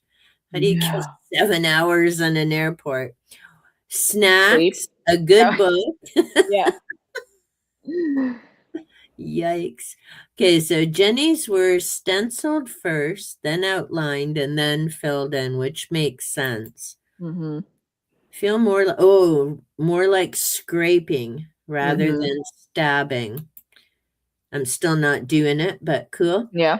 Gareth and Ghost and Greg. Books, Gareth, all the books. Yeah. Mhm. Hey to Dave and Olive. Showed my tattoos once in a live stream. Specifically, Elaine saying, Jenny has a coup. Me and my mate going with our both. Ah, there we go. Both readers. Yep. You Mhm. can definitely get through some pages waiting for 7 hours. Oh yeah. Hey to Constance, want more tattoos. How many do you have, Jenny? I know a few people who started with like one, two, and yeah, I don't know what it is about tattoos, but then they keep going. I know Yeah. Gareth mentioned, does his daughter have, I think, 7 or 9? Mhm. I know people just, but no, I mean, I can even keep my hair color the same usually till it grew out. So me and a bad idea. Yeah. Yeah, But I I don't also have like a huge connection with anything to put it on my skin, like even like a book. I don't know. Then you wouldn't need a generic book because it could be like in 10 years someone has a tattoo and like 10 years later it's like, "Oh, that author sucks." Every Harry Potter tattoo for people. I'm just like, that should not happen. I'm not, ow. I'm not, I adjusted and I hurt myself. Yeah, I'm not getting like specific anything because I'm not doing that because I can't control what people say or do. Or like, the people that have like, well, I Tamlin? do, I don't think you're gonna say it, but like core line tattoos. I mean, whoops. I don't know, they Well, can. there were a bunch who got big Tamlins all over themselves, and then the series went on, and they're like, Oh. whoopsie doodles, maybe that wasn't a good one. Yep, his daughter does say you get Mhm. addicted. I've heard that from a number of different people. Mhm. Constant 66, finally know the tattoo I want. You know yes, I do know the distance symbol in Reiki. Oh, cool. Well, I think if you would enjoy it, that would be an awesome one to get. Yeah, Yeah. I don't know what a really long version means of that. If you don't have other tattoos, you might have a hard time finding a tattoo artist to do it on your back. Yeah. Well, depending on Yeah. where you are, I guess. Yeah, well, it depends how big that tattoo is. I don't know what the long version is. So if it's something like small, they're like, okay, but if it's something bigger, they're gonna be like, you're gonna tap out.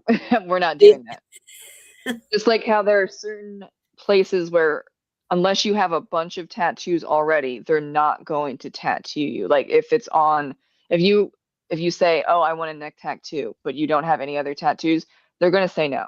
Unless you go to like a sketchy person, and they'll be like, "I'll do it for $200," and then you just have a blob on your neck. Okay, fine. For Yeah. like the legitimate ones, there are places where if you don't already have a lot of tattoos, they will not add a tattoo on you, which would be the face, neck, Mm, um, hands, fingers, and then there are also really? places, yeah, because it's exposed, and they're like, okay, look, you're gonna have hard time for employment. We're being honest with you. If you have it for certain places, like Yeah. even my my ex who still is a tattoo artist, he doesn't have it on like that exposed Yeah. place. He has a huge eagle on his chest, but it's covered.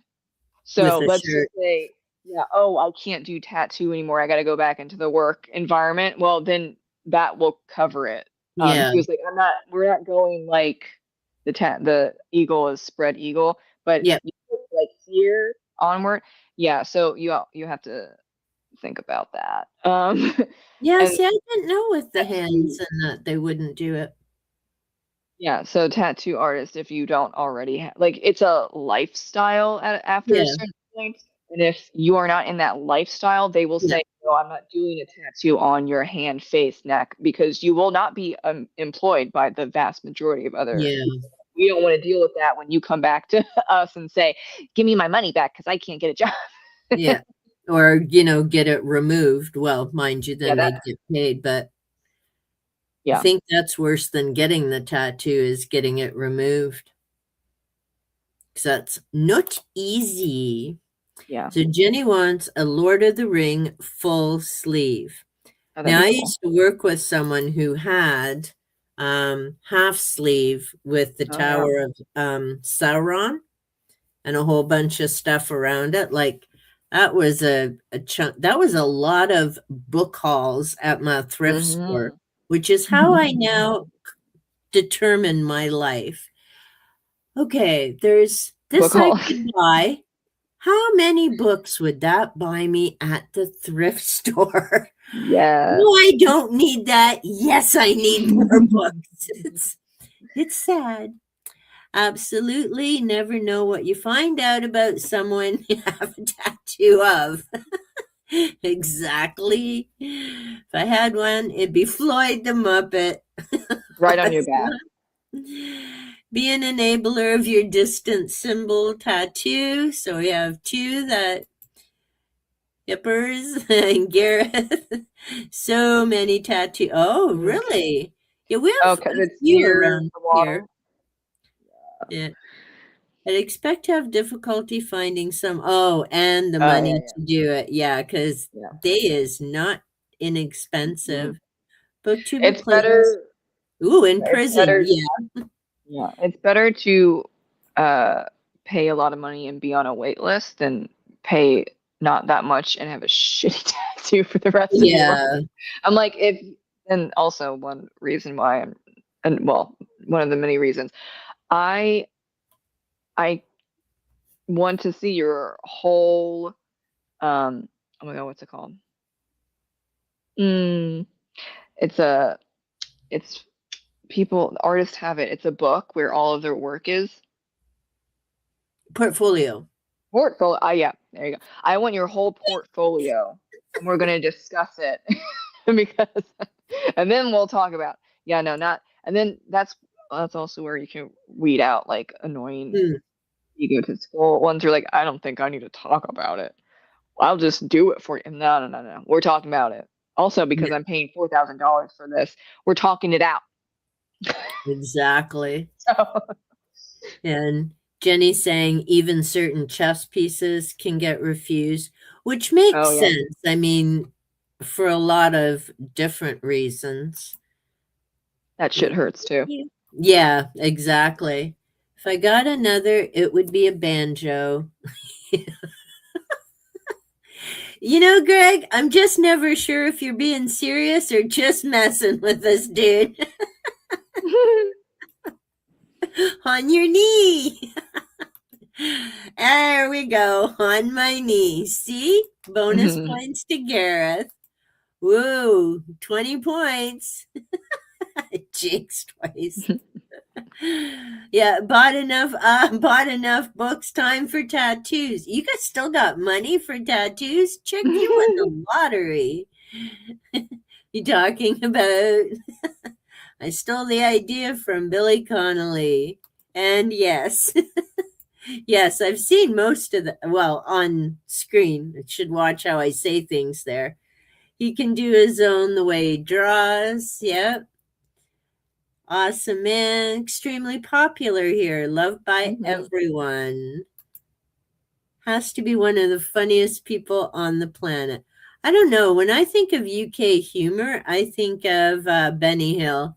I can, and as soon as I say the name now, I can hear that silly music in my head on the show. It was great. I really enjoyed it. But yeah, with tattoos, I did my little water one, so it's hysterical that Dave and Gareth both showed for the live. So I got to show off my tattoos. And you get to teach them to be badass next Thursday. Oh yeah. Well, you don't need tattoos to be badass. But that was a Tell them you do. Come on. What do you? okay. Yeah, I think no, I didn't stay like I was going in and out of the conversation because like work and life, whatever. So I didn't stay for the whole thing, so I might have missed some things. But I think what I was getting was like not really well, badass in a good way. The tall, dark, and handsome that can be badass, but I don't think Like Brandy a was Harry leading in Dresden. that. Yeah, I don't think that she was saying like in a like a good way, as in like there's a lot of like back in the day, you go for the bad boys, but that's not a good thing, right? Exactly. So yeah, you definitely go for the not the bad boy. You don't do that, no. But yeah. Depends. What do you want to do with your lives, Gareth and Dave, at this point? I don't know. What tips do you want to be badass? I don't know. Then we got into the gentlemanly culture, and I don't think a lot of people didn't like that, but it is a huge topic that Oh, like in not most societal that in why did I say it like that? That in most, if not all societies or cultures, there is a like a machismo, um, gentleman culture, honor culture, respect culture, and that's cancel completely culture. different. Yeah, it There's comes too different. many cultures. We're Yeah, all one, people. We're all one. Like, just deal with it. And yeah. yeah. So Billy I Connolly, I just want to, was uh, quite impressive in Mrs. Brown. Don't know that one. I'm not showing off with my badass. They're not badass tats. They're little diamonds. They'll be gone like in a couple days. Oh, gotta start driving. Okay, you drive safe. Don't be commenting while you're driving. Brandy was saying, she likes badass men. Made a point that me and Dave weren't. whoopsie. Well, but that's not a bad thing, Gareth. Yeah. I've been in Yep. prison twice, led several gangs while I was there, just to impress Brandy. Oh my Oh, good. goodness. What'd Allie say? Good on you, mate. It's only been a week, Gareth. I thought you were supposed to be at work. There's no way you've been in prison twice since. And see, to me, badass is like Harry Dresden on the cover. That Yeah, I awesome see it. hat, the long coat, dude's a wizard. Yeah, it's like yeah, well, yeah. So as always, badass is like I'm sure it started as slang. So like you can have like five different definitions of the word badass. So which one are we talking about? Exactly. And so Gareth's fast mover, and Jenny's like, need to start a revolution. Yeah, well, you But could that's say it too, badass. is and that's the challenge sometimes with streams, is trying to grab the whole concept from a comment versus interacting on camera together, where you can go, okay, well, what do you mean by badass, or what do you mean by Mhm. macho? And sometimes, and even in comments under videos, I mean, sometimes it just takes a bit longer to make that point when you're trying to grab it from text versus being able to Mhm. speak. The responses. Oh, Harry doesn't even wear a hat in the books. See, and I'll have to double check, but I'm only Mm. up to book 4, but he does have that fancy coat that's on the cover of the book as well. Badass don't do revolution. Too wrapped up in themselves. Yeah, see, my definition is that you're not wrapped up in yourself. But um but then okay, you look so I'm sorry, I Googled and it said badass, a mean-tempered or belligerent person. That's not what I grew up.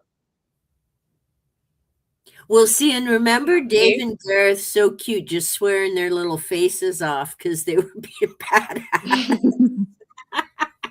And Brandy even said, no, it's like the way you walk and the way you Hmm. present yourself, and you don't have to say anything. You've just got this aura or presence about Yeah. you.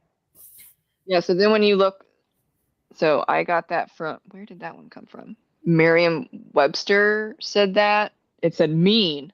Okay. I'm sorry. I don't know if that, okay. But then when you go down to Cambridge University Press, it's an informal term used to describe someone who is tough, impressive, or has formidable strength or skill. It can also refer to a person who is slightly frightening or rebellious. Yeah, okay. See, there's Hmm, just so many with the slang, it can be like 10 exactly. different So things. see, I Gareth, take it as a positive, but yeah, no swearing, Gareth. You just, it's all in, like Dave's cute little strut, which was so adorable. As Olive's going, Dad, what are you doing? Like, why are you leaving me here on the desk while you're walking back and forth? Think of macho. Yeah. Now, see, that's macho different. is different than Mhm. badass. Macho is Mhm. all the narcissistic That's different. muscle men. Exactly. Yeah, it's different. And when I was Don't know from bad. No, you're not. You're adorable. See, yeah. inclusion, Mhm. bad. To me, that goes beyond cool, which can Yeah, be a yeah. positive thing. Yeah. And that, Mhm. yeah. Oh, I'm smart ass. Then he asked We her, do yes, love. it's like We love culture, it. all kinds, all kinds. But they were because and that it might have been because I was going in and out because life, but I wasn't for the whole thing, so I could have missed some stuff. But I was something must have there was a trigger of like oh, it was talking about Mark Wayne and how he wanted to fight someone. That's what it Um was. that's what Yeah. and I was like, yeah, that's in the South. Um in the United States in the South. It's it would go back and forth between honor culture, respect culture, gentlemanly culture, and that is like hundreds of years history that Mm, you see in the South still, and then also you see it in big cities as well. yeah. But then like you would also see it in Hispanic culture with machismo. not everyone, but like that Yeah, machismo there's some. specific Latin American.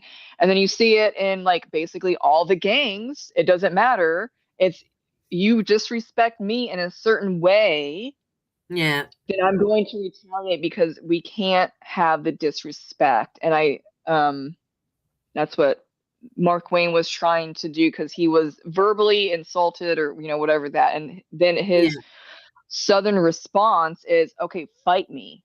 You disrespected me. Now we have a problem Yeah. because that respect is so deeply ingrained in a lot of the respect, honor, gentlemanly machismo cultures all over the world. They're just named Mm. different things and they have slight differences.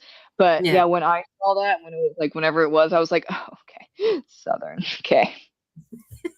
As in, because both my sides of the family are very, very country. Some would say Mm. red. Okay, and then I also grew up right outside of Washington D.C. Yeah. and I was in classes with like wannabe gang members or gang Mm. members. Like Yeah. they were either trying to be in or they were in the Bloods, the Crips, the MS-13s, or the smaller Yeah. gangs. And so I'm like, oh, I know that very well, unfortunately. And growing up with both of that, the city respect culture and the southern respect culture pretty similar. Um, and so I've had to work on that myself because I do have it's hard to 100% let go when you grow up in that and Mm. when you have dangerous people around you.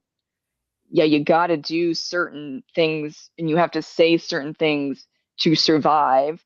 So Mm. I do have that a little bit. I try very hard. I'm way, way, way better because I'm not in that environment anymore. But I can like give me a few seconds of something and I know because it's something that I had to deal with and in order to survive, you have to know what is going on. Like I've had to Yeah. explain it a lot to like my husband or some like other people that don't have that. And so like and it also is just like a feeling type of thing like you disrespected me.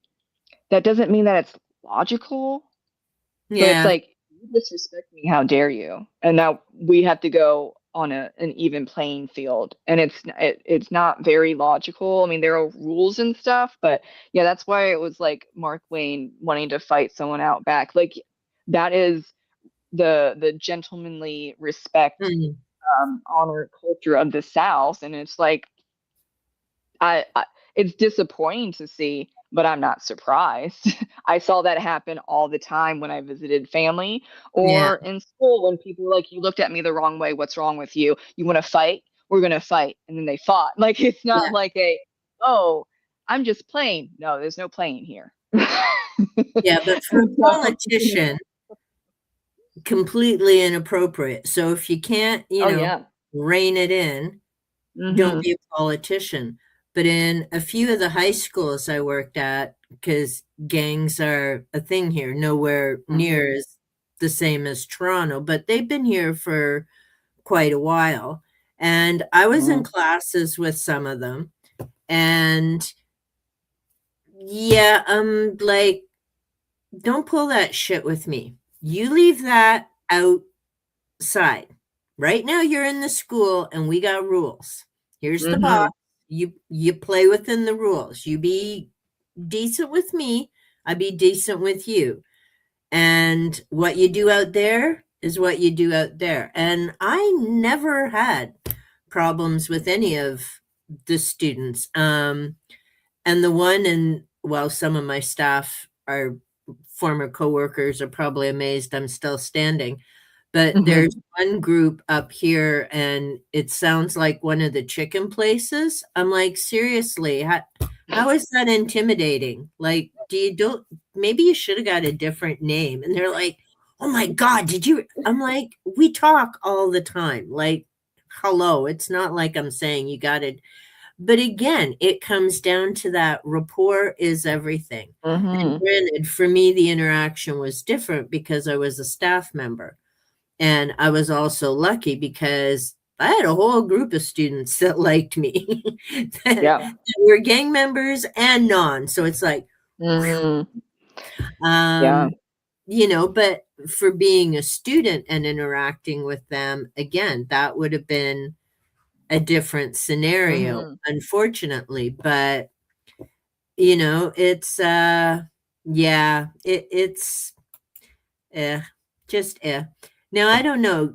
Gareth, are you just being difficult with your British accent, arse instead of an ass? Like, I don't see you as either, but, also sometimes the dog's bullocks. Okay, I know That's that's a unfortunate. dog's behind. It's only because we're British, Gareth. Indeedy. Diana's popped in. Hello. Saying hi to Diane. Probably scared of the students. I don't have tattoos.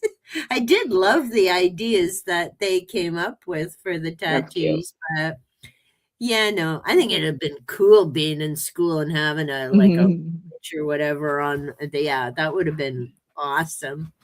Hey boo. Yeah. But Yeah. Well, I was also, and this is I don't know if the UK has this, but I was in behavioral special education. That's where I hung out with all the gang members as a small white girl. That's you're like, right, how long have you been in special education? Third grade. You were doing what? I was getting into a lot of fights and stealing. You wouldn't think so. But yeah, I was pretty damn violent. They're like, okay, girl. Um, so that was always the conversation. And then I didn't have people bother me other than like verbally, but mm, it was like even in high school, I think the last fight with guys, it was all guys. Um, Ninth grade. Yeah, mm, the end of ninth grade was fine. But no, in that situation, it was, yeah, I don't want to fight. I didn't pick fights, but mm. I have to get ready to possibly defend myself. And that was the last time was ninth grade. Yeah, up against, possible. Or by ninth grade, they weren't, how many were? I don't think most of them were actually in a Mm, gang, but they were getting initiated into gangs by ninth grade.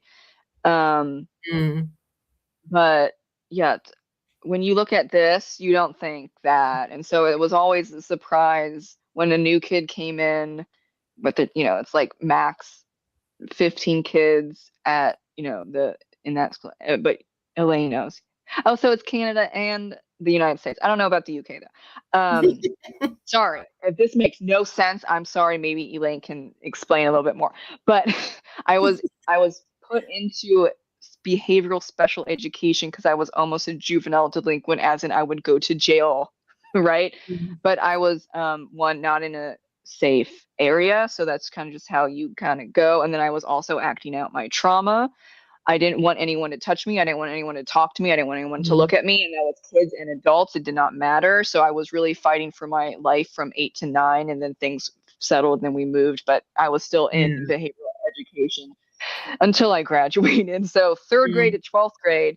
And then up from third grade and ninth grade, there were like a lot of sketchy stuff happening. But like 10th to 12th grade, things did settle down, at least where I was at. Thank God. yeah, There were still fights, but at it wasn't with me. It was usually the boys against the boys because they were one was in trying to get into the blood gang, and then the other one was trying to get into Crips, and their initiation mm, was fight each other. Duh, that like it makes sense. yeah. Um, but Just gonna quick say hello to Mark. oh, hi, Thanks for Mar. joining. Okay. Yep. I just wanted to Yeah, make sure and we said hi to Mark and then we'll get to Gareth's. yeah, and um, yeah. So that was a good chunk of my childhood and teen years. So um it's been a lot of therapy.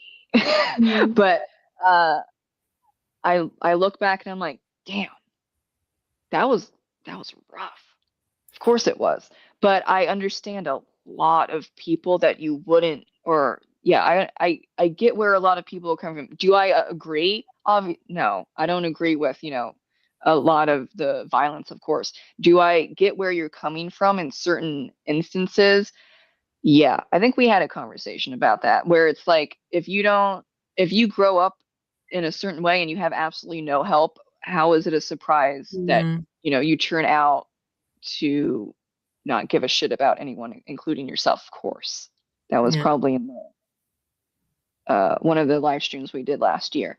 Um, and I don't know how many of um, the fellow students that I was with, if they're in prison or they're Mm, dead or they're living their best life. I hope they're living their best life. I know one of them went to prison for 10 years for attempted murder, but he's out. Um, mm, he's living his damn well best life because I knew him from third grade onwards, and he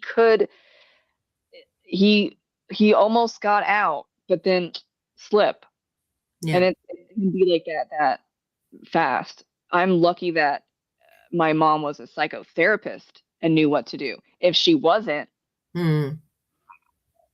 I don't know. Well, and that's it. And I mean, people tend to make assumptions. And I know we've talked a bit about my other career and Hmm. the counseling, so I wasn't always working in schools. And a lot of the clients I worked with were amazing. Not what they did to become my clients ever, Hmm. but there were a lot of things. Reading some of those predisposition reports were like, how the hell did some of you people have kids and get to keep them? Like, Hmm. and then you see, it was just, yeah, it's hard. And I mean, Gareth knows as well. We're reading Doctor Sleep right now with Jen and Chaz. So Stephen Hmm. King. It's the other half of The Shining. Loved The Shining. I read it when it first came out. Yes, I'm that old. I started following King when Carrie came out. But I love The Shining. I enjoyed the movie by Kubrick. I've never read Doctor Sleep. I haven't seen the movie. So we just started reading that this month, and we've got our little Voxer group, and I'm like, I got to put this aside. Like, no, Hmm. I can't read this right now because there's some pretty intense stuff in the very beginning. And then as we go along, there's a cat. I'm like, oh, damn, it's King. Oh, Then there's this other yeah. stuff. I'm like, so I kept reading, and I'm like, this isn't doing it for me. And I told them in the group. So, and Dave will Hmm. be laughing because he's like, we've done a few buddy reads, and he's like, you always finish the book first. I'm like, Hmm. read fast, dude. Like, it doesn't bother me if it takes you a while. And Hmm. I'm like, Dr. Sleep is not going to be the book that I finish first. I got to a certain point and I'm like, am I going to just say, I'm out? Yeah. And I read the last chapter and I'm like, okay, I know who's still standing at the end of it. I'll go back and fill in the middle. But it was like, King just cannot be trusted with certain things. That's not the first time I've done that with his book. But yeah, Wednesday mornings, tutor teenagers, that not in the mainstream for those kinds. Yeah, it's an adventure. Yeah, Oh and yeah, you say an adventure. I mean the building that I worked in was all spec ed. Like our Hmm. entire student body was spec ed. It wasn't a little class. It was like the whole 500 kids all had Yeah, individual learning plans and stuff. And those it's are the I like best those types of school schools. Yeah, those types of schools are cool. My mom when wanted to we put had me them. yeah. My mom wanted to put me in a private one, but it's too damn expensive. It was too damn Yeah. expensive. I bet it's like triple now. No, no So kidding. yeah, I just spent my time in sped. They changed what it's called now, and it's just like that's kind of funny considering that all of us said bed, but you're not supposed to say that anymore. I'm like, Yeah. okay, so if we said it and we thought it was a joke, we're really gonna do okay. We're gonna do that. But Sure. that's the thing. It doesn't matter what the word is, you're gonna piss somebody off. I know, right? Like I have Or the like, thing I have the or like, thing with my back. I yeah. say I'm a gimp and I see and it's like, you know what? Shut up. Like it's me and it's my back. If you don't like the word, don't use it. Oh yeah, no, there's so many assumptions. It's like everyone, can you just chill your tatas with the assumptions? I've say, this is a long time ago. I've said crazy, whatever, and people Yeah. are like, you can't say that. I'm like, oh, sweet summer child, do you know my history? Have you been in inpatient and outpatient psych wards or anything? No. Oh, you haven't. Okay, so I get to say crazy because I was in multiple psych wards as a child and also outpatient stuff as well. So don't go down that road with me. And they got real silent. Yeah. So, Well, this is it. And I mean, sometimes it almost makes you nervous to talk to people, especially if you haven't met them before, because it's mhm. like, well, what if I say the wrong word? Because anymore, it can be like the most innocent comment, and suddenly, it's a big hoo-ha. Take care, Constance. Thanks for hanging Bye. out. Saying anytime, and I just take care. But yeah, and I mean that's the other challenge, and I think for so many reasons, like the whole whatever COVID was for years, and then reintegrating with people and Hmm. various terms that are no longer acceptable and all the rest of it. Like I used to love the Idiot's Guides and the books for dummies. Oh yeah. Those titles cracked me up. Hmm. But apparently, they have miffed some people. So Wait, they wait. aren't around anymore, I don't think. Uh, Now they're called the everything book. I'm like BS. It's you like can't be this thick. everything. You are Yeah. not the everything book. Like okay, so Dave knows wife's a Yeah. sped teacher and they What's up, use that Sped? term. Yeah, Yeah. there we go. See, And I don't like I work very hard not to assume because people assumed and still assume a lot about me for how I look or how I speak or how I dress, whatever. It's fucking annoying. I mean, it's honestly.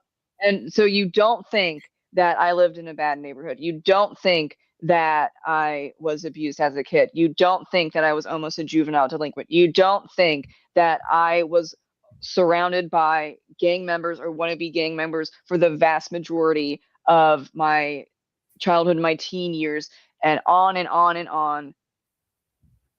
But that is what happened. So I don't assume.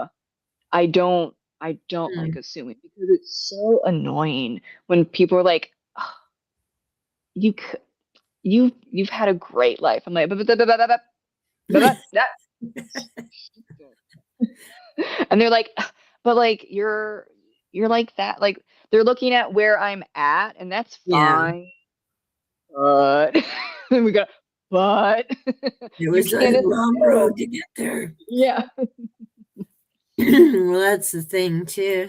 Jenny loved the For Dummies, but they were such a great setup. And same with the Idiot's Guides is, you had your information, you had the extra little tidbits on the side. They were awesome. And yeah, Diane, preach it, girl. Oh, thank you. And it's true, right? Is people see you and think certain things, and I don't mean you like you. It happens Everywhere. in so many places, right? And I mean, it was funny because, and I don't know, I'm curious how people see me, and not just because Dave and Gareth and Brandy thought I had tats. What happened? Just a little bit. Sorry, we have a kitty issue here. A little bit what? Just get a little bit of med out of his mouth. Oh, okay. So his med, you got him his meds? Oh, Yeah, cool. except for that little bit. Yay, Surprised. med. Hey, Mitch. Surprised he didn't throw a tantrum because Mummy gives him his meds. He is. Hi, Jenny says hi, Dragon Papa. Dragon Papa says hi, Jenny. Hey, Mitch. I'm sure you can get their reading for like thrift stores, and maybe even like if you go on Amazon, maybe you don't have thrift stores, you know. You go on Amazon and you look for the used, they might have them. They probably Maybe. do. And I found a few at my thrift store, which is great. Oh, Gareth says hi too, hon. And yeah, the thing with Panther is because in January we found out he has a thyroid condition because he had his senior blood work and everything done. And he's got to take medicine. Now, Papa Dragon gives him his medicine in the morning, and that's cool. But Mummy is supposed to give him his 5 o'clock meds. And he like runs from Bob, and it's a whole thing. And Bob, bless his heart, keeps trying to give it to him at 5. I'm like, dude, just stop. You are not supposed to give him his meds at 5 o'clock. And he's kind of looking at me, and I'm like, Panther remembers Xena got her meds from her daddy in the morning. And Mummy gave her gabapentin in the afternoon. Panther expects the Mommy does afternoon meds. It's a thing. So what just happened, because the stuff he has is gnarly and you're not supposed to get it on your skin and that. Kind of worrisome. It goes inside. Yeah. But it's better than the other option, which was he would have had to be, it's radioactive kind of stuff. And he would have had to be in quarantine for 30 or 60 days away from us. And we're like, yeah, that's not happening. He will freak out by himself, away from Tiki, away from home. Like, no. So thankfully, this liquid works and he's getting better and things are on track. And I guess he pulled a fast one, so Bob got some of the meds on his, so he had to clean up his little facey. I don't.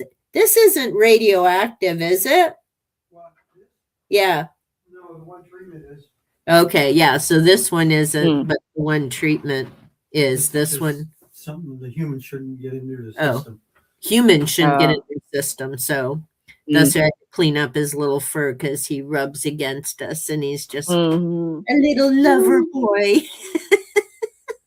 So yeah, that's better than having to give him that other carp. And this way he and Tiki can chase each other and drive each other wild and be all comfy at home and all that jazz. So yeah, again, one of those things with when you have fur kids, the different things you got to do. So we love it. Exactly. Well, and it means we get to keep them for much longer with us. So yay, because the universe can foo anytime. It's like we just lost Xena.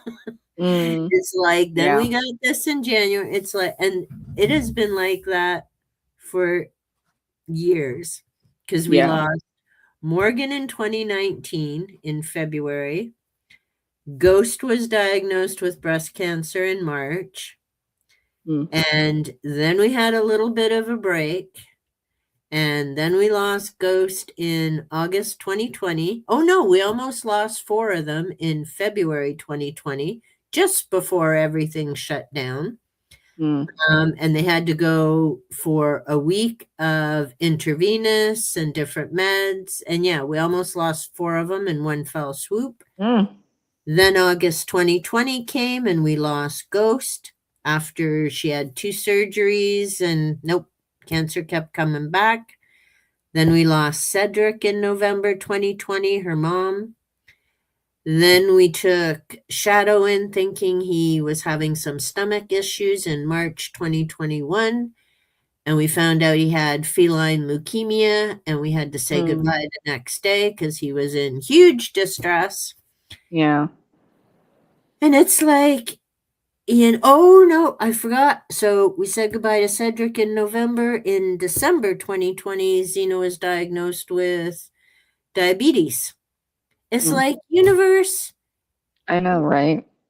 Get you know, together. Jeez. Lotto Max, why you keep sending it to other people? Yeah. Like, fuck, man. Yeah. And with Cedric, because when I left my job, July 2015 is when Cedric was diagnosed with multiple myeloma, which is the most aggressive cancer ever for cats. And they gave her 8 months with chemotherapy, if we were lucky. And we had her for 40 months because her mama did Reiki on demand at home. So, yeah, after 24 months, they're like, we don't know what to tell you because they don't usually make it this long. And we're like, well, all right, then let's keep it going because she still wants to be here. So, but yeah, that was. Zena needs to peace off for a while, and for sure. Yeah, we need to get it together. She needs to get it together. Well, and Bob and I were saying, like, we can't think of anybody on or offline who doesn't have some big stuff going on. It's like, holy jeez.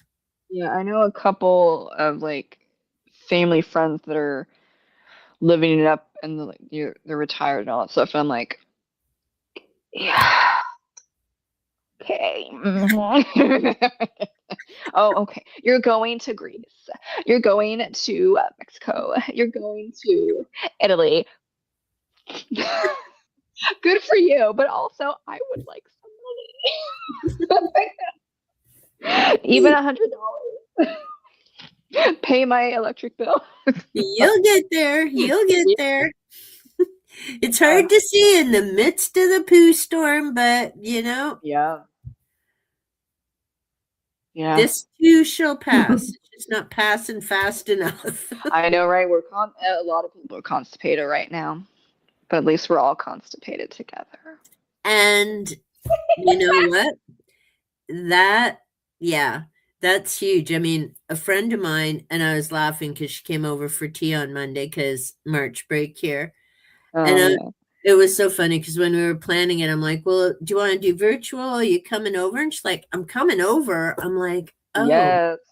I'm not used to people in my home. I'm used to this. Yeah. You coming over? So it was so cute. So I actually had to people in person outside of a store. But it's totally cool because, she loves the kids and all of that. So it was nice doing like that people tea thing. But yeah, it was unusual because I'm like, how does one behave when you have someone in your home? Because it doesn't happen often here. But we were chit-chatting too and saying, and the same, because she's got stuff going on too and all kinds of jazz. And we're like, but thank goodness. And we were talking about the ripple effect of YouTube and all the people I've met and the connections and Voxer. And she's like, so the channel isn't big, but look at all the other stuff. And I'm like, yeah, I'm immensely grateful for it because, like chit-chatting, doing the live streams and, buddy reads and group reads. And like, there's been a lot of great spin-off things to YouTube. And on those days, I just need to stop overthinking what I want to do with the videos, what I want to do with the series, and just kersplunk my butt in front of the camera again and get it done. Yeah. And I'll get there. Yes. Yeah. Don't we all? Yeah, I agree. What a sweet thought. Things working out. Thinking of the amazing cleansing feeling we're going to get. Yeah, exactly. You just need some fiber It's been Yeah. withheld from us. I don't know why, but Well, and when we just get the fiber. think of the huge global party, because I mean we're in different Yeah. countries, different time zones. We'll be partying for Mhm. days. Oh yeah. It's got to come eventually. Hmm. That's what we tell ourselves to get by. If it No, works. yeah. No, I've been having to work really, really, really hard on staying in the present because it's like this stuff is not getting like there's movement, but I don't know if that's good or bad movement. Yeah. But then and then I've like had people like, oh, just think good thoughts. I'm like, girl, stop it. That only That goes ain't so helping. Yeah, it seriously goes on so far. And then there was like the oh well maybe you just need to do more manifestation. I'm like, one, atheist. I don't know why you're bringing this up with me, okay? I don't do stuff like that with you, so we're not going to have a surprise manifestation session. I don't okay. And then two, I like eh, not really working because like last year I was very positive and it kept getting worse. So I don't Mm. know if you want to have me as an example. Don't do that. You don't want to have that conversation. And then like, oh yeah, that's true. And then they just got really silent. And I'm like, yeah, yeah. Sometimes it's just like, yeah, you can be as positive as you can or as optimistic as you can, and it just so happens that it just gets worse. And then Sometimes. because you can't control other people's actions, you can only control yours. And so, Yeah. uh, I'm working on neutral thinking. I can at this point because it's been going on for so long. Mm.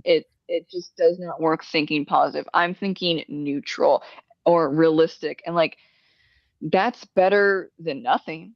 Yeah. I'm all for being real. Like people would say to me, "Oh, you're such a pessimist. You always blah, blah." I'm like, look, I'm not getting into my whole history, but there's a reason I think this way. And Yeah. when things go good, I'm excited.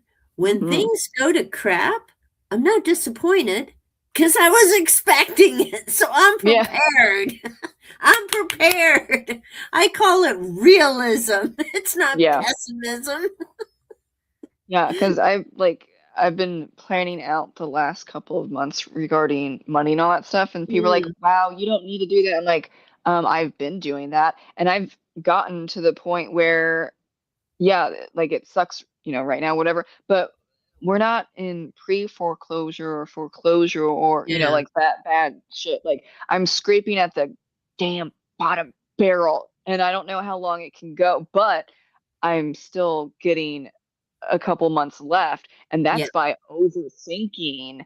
Sometimes there are situations where you have to think about plan A, B, C, D, E, F, Yeah. G, H, I, J, K, L, M, N, P. Like you do at certain times, Yeah. and that counts as overthinking, but it's like I got this far by overthinking, so we're gonna kind of go with that a little bit more a little longer because we're not at like that bad. Like if I didn't plan out precisely like have what I have done, it would probably be way worse. Mm. uh, Well, and that's it. Like you've got to have some kind of a game plan.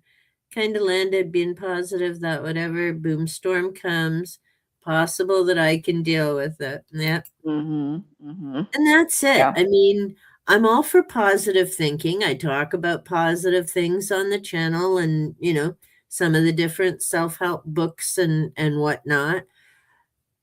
But I'm still, be realistic about it. Like I'm not one of Mhm. this, you can sit your ass on a couch and manifest whatever. No, you still Yeah. got to go get the education, fill out the Yeah. resume, or do up the Mm. resume, apply for the job. It is not just going to come and kiss you on the cheeks as you sit on the Yeah. couch. Like, and this is what gets me with The Secret. I hate The Secret because you're basically saying if people are not thinking all 100% positive thoughts, then bad things happen. Oh yeah, okay, so everyone that got cancer, they're too negative?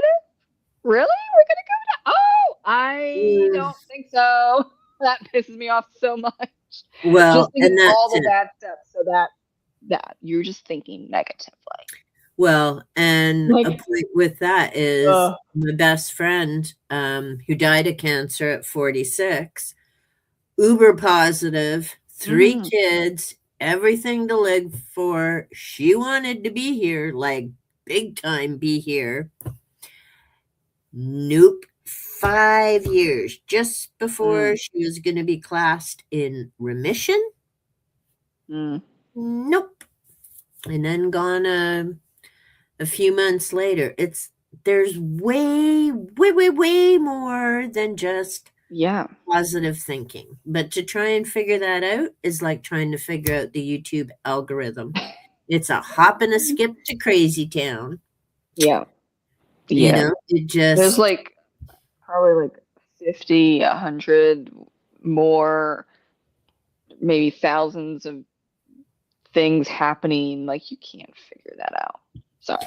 and that's it. And I mean, you made the exact point. I mean, I'm all for positive thinking, and I enjoy reading some of these different things and whatnot, and food for thought. And I use my oracle decks because sometimes your brain's just too scrambled, and you need like a pretty card and some nice words to like, oh, okay, and move forward.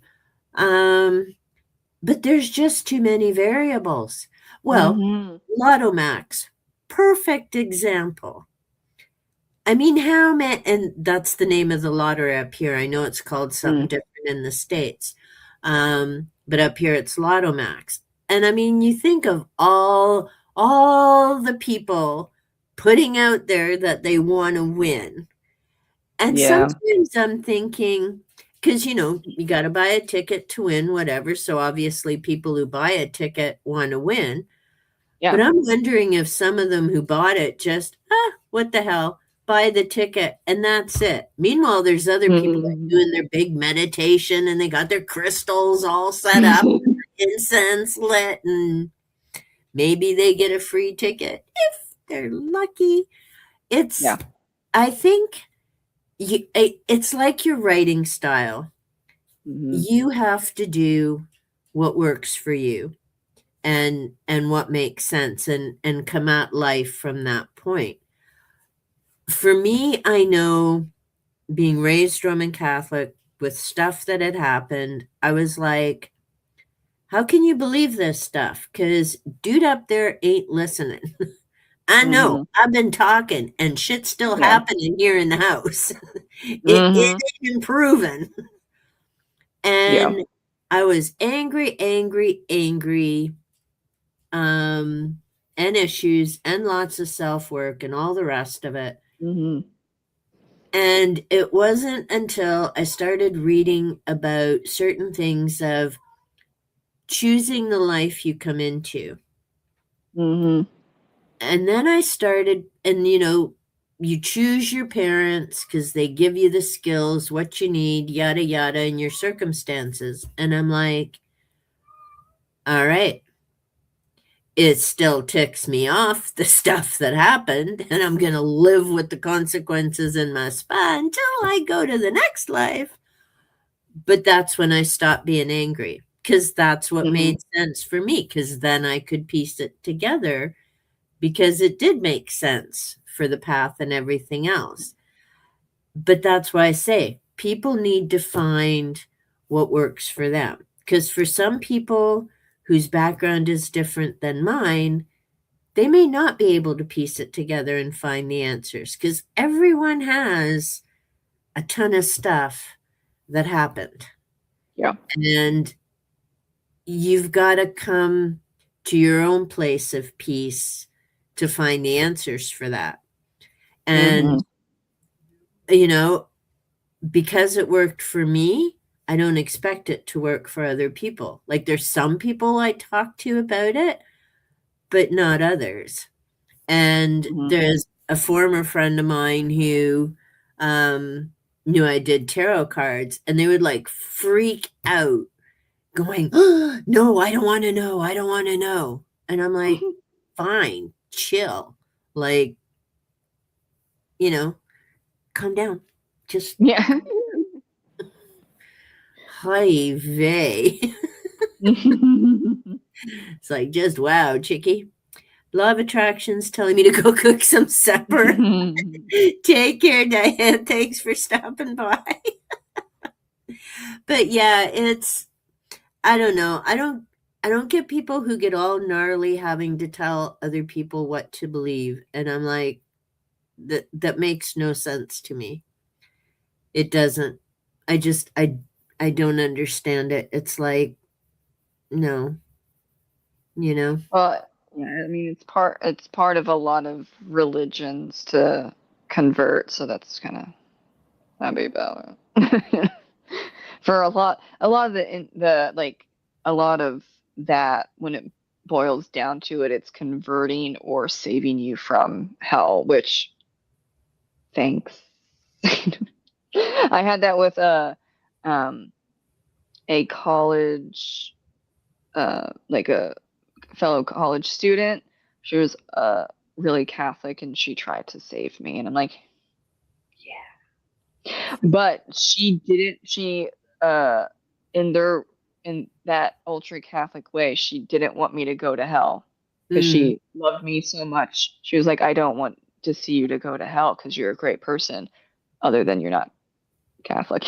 And I'm like, well, all right.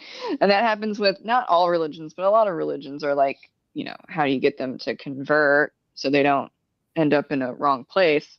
So, yeah.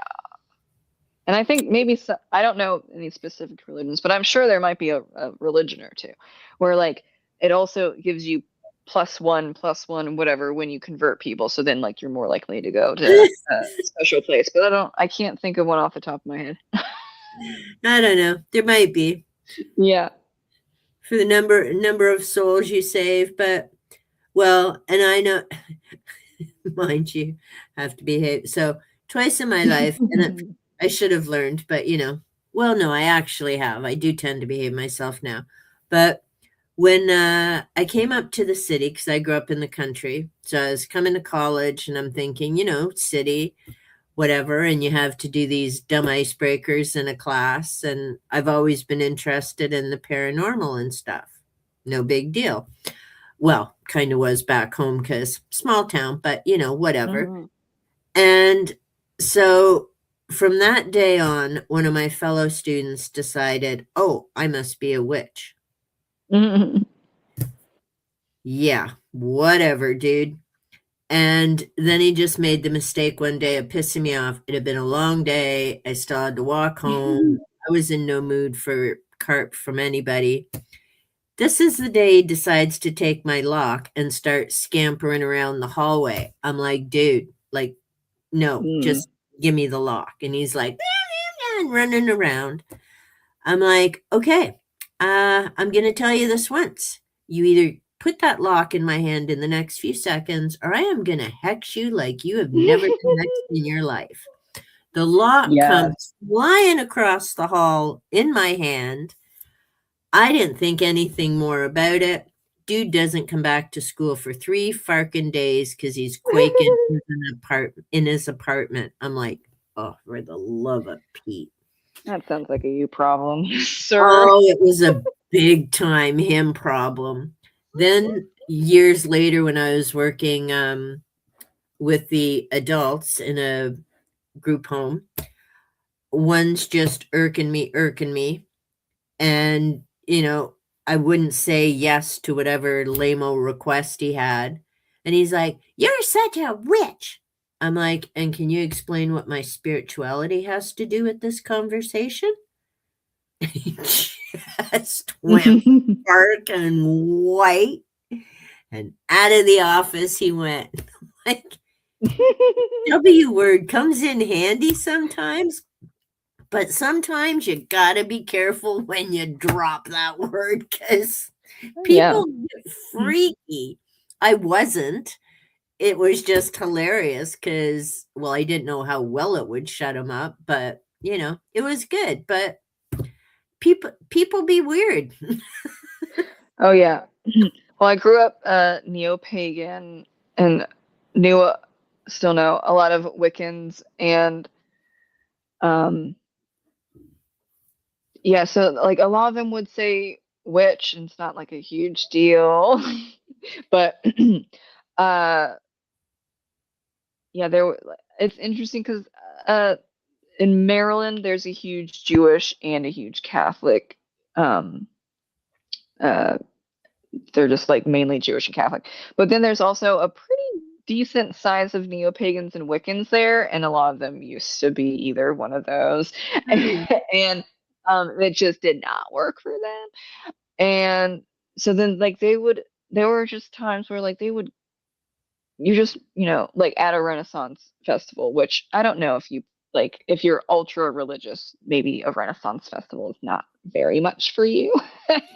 But like a lot of Ren fairs, just like the people that go there and the people that work there and the vendors, a lot of them either are not religious or they're very relaxed, or they're neo-pagan or Wiccans. I don't know why, but it's just that is the vibe, at least on the East Coast of the United States. And so there would be like a couple of Catholics that would go to the Renaissance fair, the Annapolis Renaissance Festival, and they would freak out. Seriously? They would be so freaked out because like the there are like the triple goddess symbol is all over the place, or like Celtic knots, or just they would just freak out, and it's just like, and then maybe don't come here. No But kidding. like, it's not like they're ultra Catholic. Not like there were plenty of just regular old religious people, but the more extreme you get, the more it's like, Yeah. and it's like, yeah, I don't know if Renaissance, at least I don't know if the Annapolis Renaissance Festival is for you. It's just that it happens to be that they're just whatever vibe. I don't 100% understand. I don't know if you can really fully comprehend that, but there's just a lot of Wiccans and neo-pagans that go there or are vendors or work there, and it freaked a lot of religious people out. But it didn't deter like the vast majority of people, because the Annapolis Renaissance Festival is ranked for 2025 number 3 in the whole United States. So it's doing fine. But there are just occasions where you get some very upset people that want to protest it. Oh man. Well, when I worked in the schools, and I remember we were sitting having one of our meetings to go over some different things with students and whatnot, and this one teacher's like, I think so and so is a Satanist. I'm like, what now? And I'm like, and you're thinking this why? And so they, drew the pentacle, and I'm like, okay, now was it up 1 point or 2? Well, what do you mean? I mean, it makes a difference. If it's 1 point up, they're Wiccan. If it's 2 points up, then they're a Satanist. Either way, it's their business, not yours. Read a book. Like, oh. Ugh. Or it could just be edgy teenagers. They don't know what they're doing. Who cares? Well, I'm like, they're gonna act. They act like a certain way to be counter to everything else. Like how that happens so much. Of course, you're gonna have teenagers. Yeah, you're gonna have teenagers that fall in line and do the cheerleading, whatever. But then you're gonna have the teenagers that are like, F the system, but they then draw like an anarchy symbol on their hand, and it's like, okay. good for you. Do you know what that means? No, other than it's anarchy. Yeah. And then that's it. That's all they got. Because they're trying to rebel, and that's just how it is. And, they're hormonal, and they're like, oh my God, calm down. But they're not going to calm down. They're going to calm down, probably, hopefully, in a couple of years. And they probably don't even know what they're doing. Hey, Greg. Fascinating conversation, new ideas. Thanks. You're welcome. Thanks for joining. Later, Gator. We're almost coming up to the 3-hour mark. Oh. Ooh. We're special. We'll have to see. I don't know. See, you'll probably go 4 hours with Dave and Gareth. And, they were already saying this is the runner-up to the big show next week. Oh. This is the warm-up. 3 p.m. Well, 3 p.m. PST, I should say. Don't forget your cookies, or you won't hear the end of it. Well, I can't. I have. I'm gonna bring protein bar because I can't have what they have. I just can't. Well, I can't say I can't. When I say I use can't and shouldn't back and forth, but I shouldn't have dairy, eggs, or wheat. And the only thing that I would have in this house, because we don't have snacks, because that's fun. You don't need snacks to survive, right? But I have leftover protein bars that don't have those things, so I'll probably just share a protein bar. There you go. Hey, different things. But how many things in general don't include dairy, wheat, and eggs? Exactly. I'm effed in every way possible. So what do you do in terms of research on the internet, special cookbooks? How have you come up with, because you're right, it's a lot to try and work around. Yeah, there are just some things that it's really hard in the United States. So there are just times where I'm like, oh, I have an upset stomach. Oh, I'm hiccuping or burping. Oh, I'm bloated. Oh, my body aches. Okay, I had one or all of those things, and I didn't look that closely to the package. Or if I'm at a here you go, bring fun food. Yay. Whatever it is. Yeah, if I'm over someone's house, which is rare, but it's a barbecue and there's 50 people or whatever, I'm not going to be like, I can't have that stuff.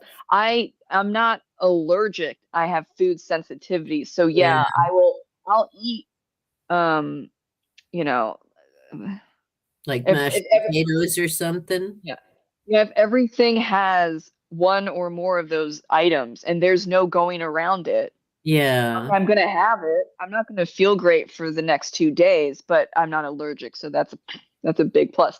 So when I say I shouldn't, I do sometimes, especially even if something doesn't have it, but then it says in the at the end, it says it has been manufactured in a plant that does blah blah. And I'm like, well, that's it. Yeah. But I eat a lot. We don't eat out a lot, even before the so we cook a lot at home, and that helps. It's it is a preferred diet of protein and vegetables.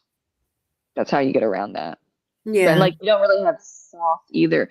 You just have to watch. If I'm really wanting sauce, then I'll have A1 sauce, because that doesn't have those things, right? Well, that's good then. Yeah. And again, it's figuring things out, because there's so many varieties and choices, and it's just figuring out what you can have and learning to make some new things and try them out. Constance can't have gluten or peanuts, can cheat a bit on the gluten. Yeah, not the peanuts. Many of the bars have peanut butter. Look forward to seeing the protein bars. Nice. Oh Yeah, yeah. and that's it. Oh, GF soy sauce is good. Okay, I'm thinking Hmm. brand name. So, Yeah. and that's it. There's a lot of um, different things. And before this adventure with Bob started, it was about upset tummy, Yeah. and they were thinking gluten. Now, of course, we've moved on from issues with gluten. Gluten isn't the Yeah. issue, but Hmm. fingers crossed, soon the answers and everything goes well. But yeah, we were looking at if it was gluten because I love me my pasta. Yeah. Hello. Hmm. That Durham wheat is just packed with the gluten. It's like, Yeah. so at least we're kind of saved from not having to redo a whole new menu and stuff. But Hmm. yeah, we were looking into that. And I mean, gluten free is a lot better than it used to be years ago. I mean, Hmm. the buns and stuff were like chewing sponge because for a while I Yeah. tried it and it was like, I'd rather just have a hamburger patty minus the bun. Yeah. Like, that's way Just do that. tastier. Yep. So, you just figure those things out as you go along. Hmm. Yeah. And like, yeah, whenever I bloat up and I start hiccuping, I'm like, Mm. damn, but at least I know, Well, exactly. you know, oh, something's stuck in there. Okay. Then I look at the back of the thing and then it says at the bottom it was made in a plant that handles milk, eggs, and wheat. And you're like, oh. Yep.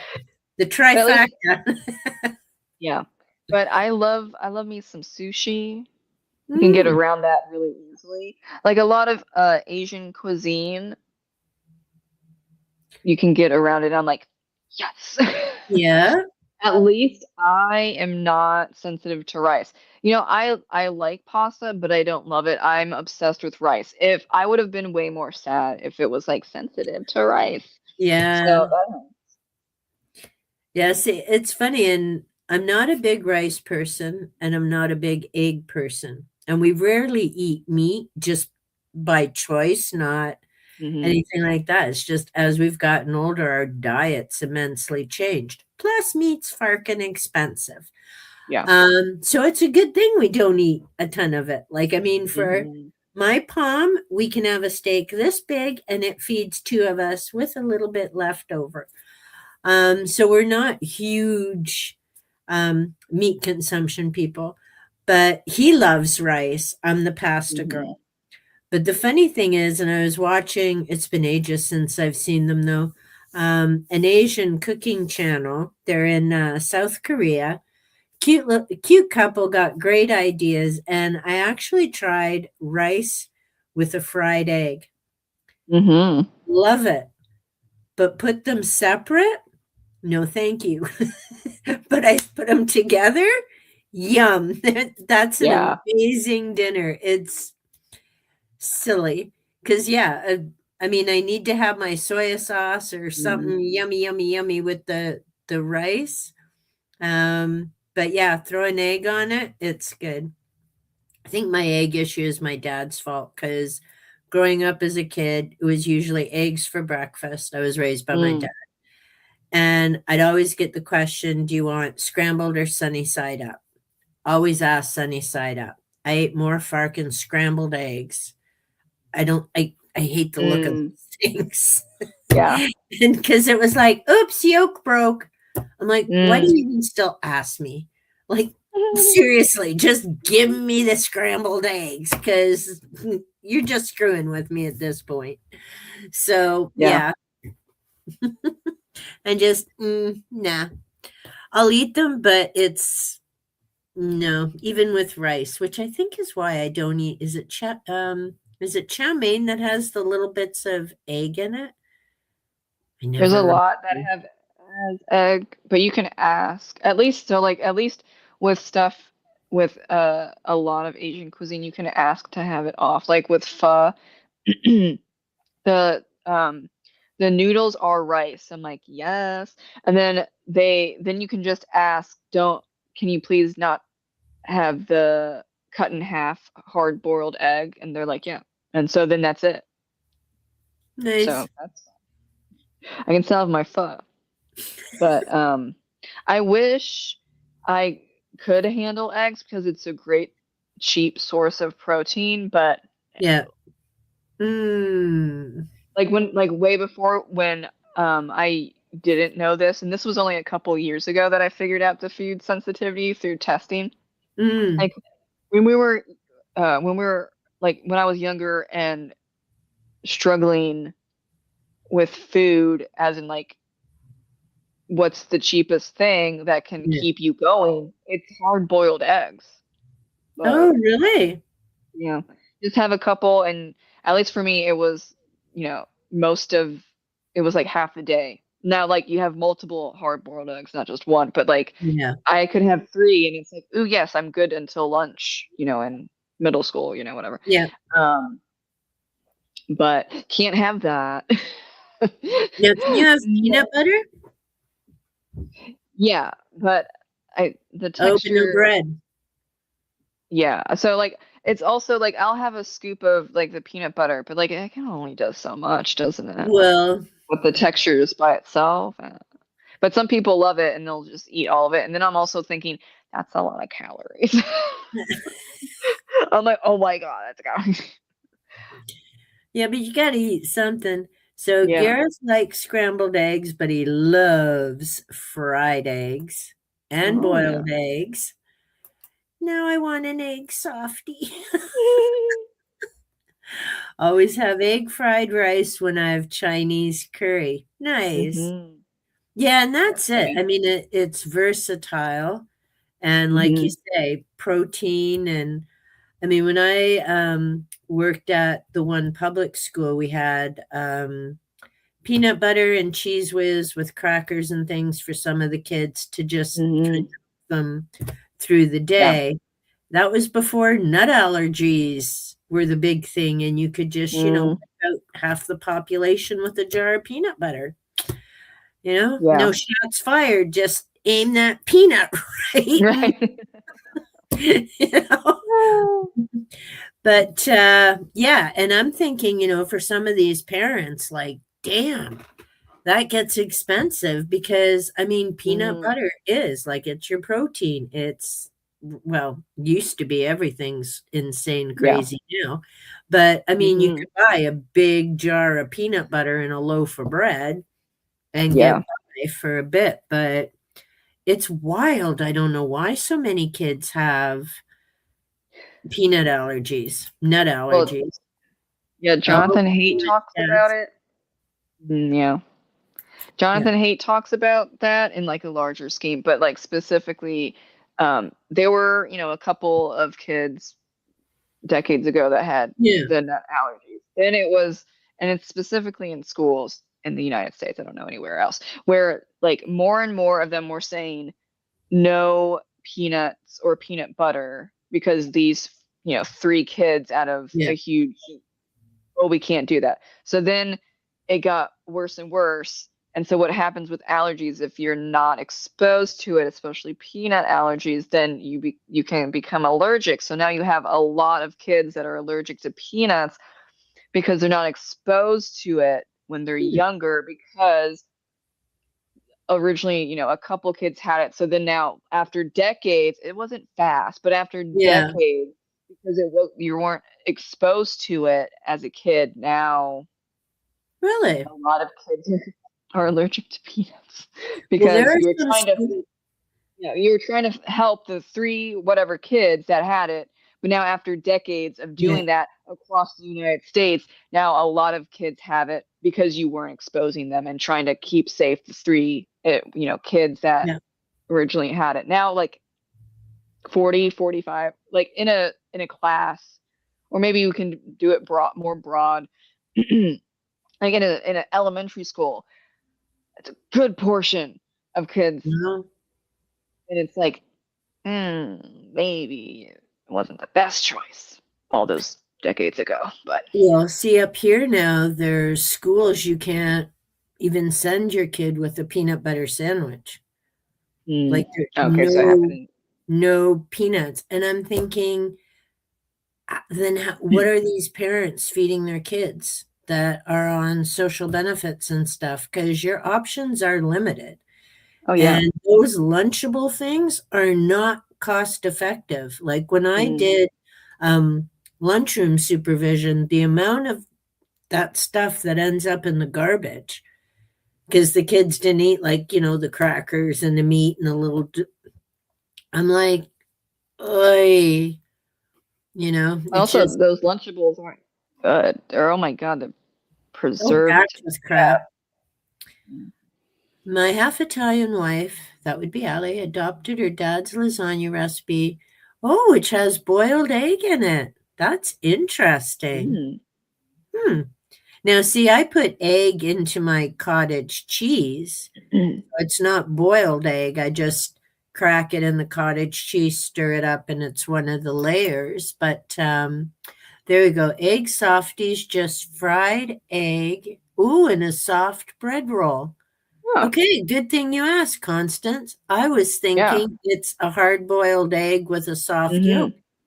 So see, there we go. Live stream complete. We've learned something. We now know what an egg softie is. I love it.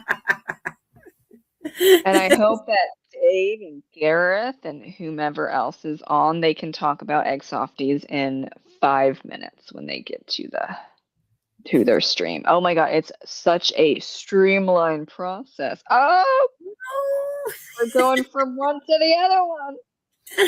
Well, see, you're going to have to pick that up on the 26th, which is their next stream.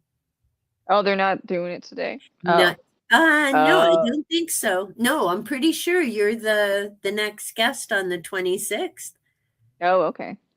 So you're going to have to, I'm going to have to write myself a note, egg softie, and then I'll ask at the start and you'll all be going, what is she talking about, egg softies? Why is she talking about this?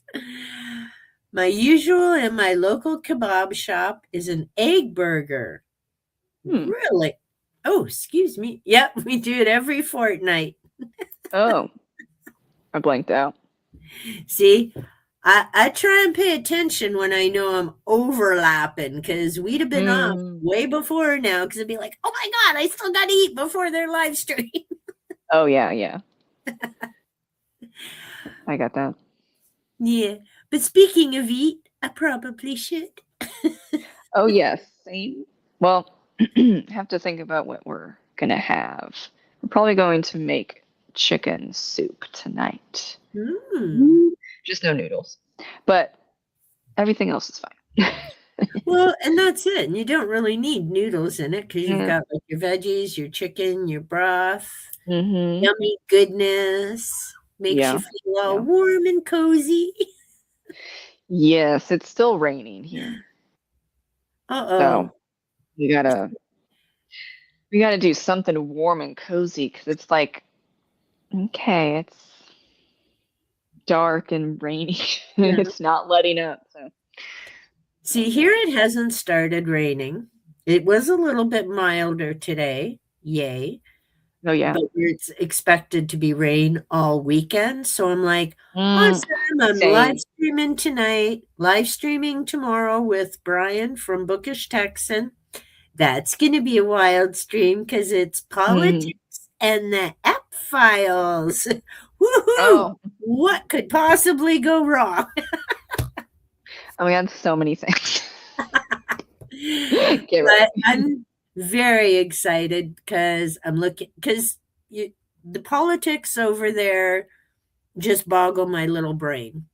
So Brian's going to teach me about American politics, and we're going to chat about why these 3 million pages most of these people are never going to read in their lifetime ever because they don't even read books. But I'm looking forward to it, plus hearing about his books. And then Saturday is the Chaos Crew doing the 6-0 book tag. And Sunday, I'm probably just staying in bed in my jammies because I can talk, but I probably won't have a voice by Saturday night. Yeah. Mm-hmm. But hey, whoop. And then I was so productive today. I got a book haul finished. I finished editing one. So my videos for next week is my book haul on Monday. The book haul I wasn't supposed to do on Tuesday, but hey, I needed a pick me up on Sunday, and I went to the thrift store. Heck yeah. So, whoop. And now I got to behave. But hey, I'm in second place for the book shopping, so woohoo! Oh yeah. Don't think Ven's kicking me out of that spot anytime soon. Unless he wins the lottery, and then he better share. Yes, that would be nice. That would be nice. But I'm going to say, well, thank you so much to everyone for joining us. A big thanks to Nicole for talking about her writing process, her books, and like all the live streams, wherever the conversation went. Oh, yeah. You say a big thank you, everyone. Enjoy your evening. And we're going to do the wave.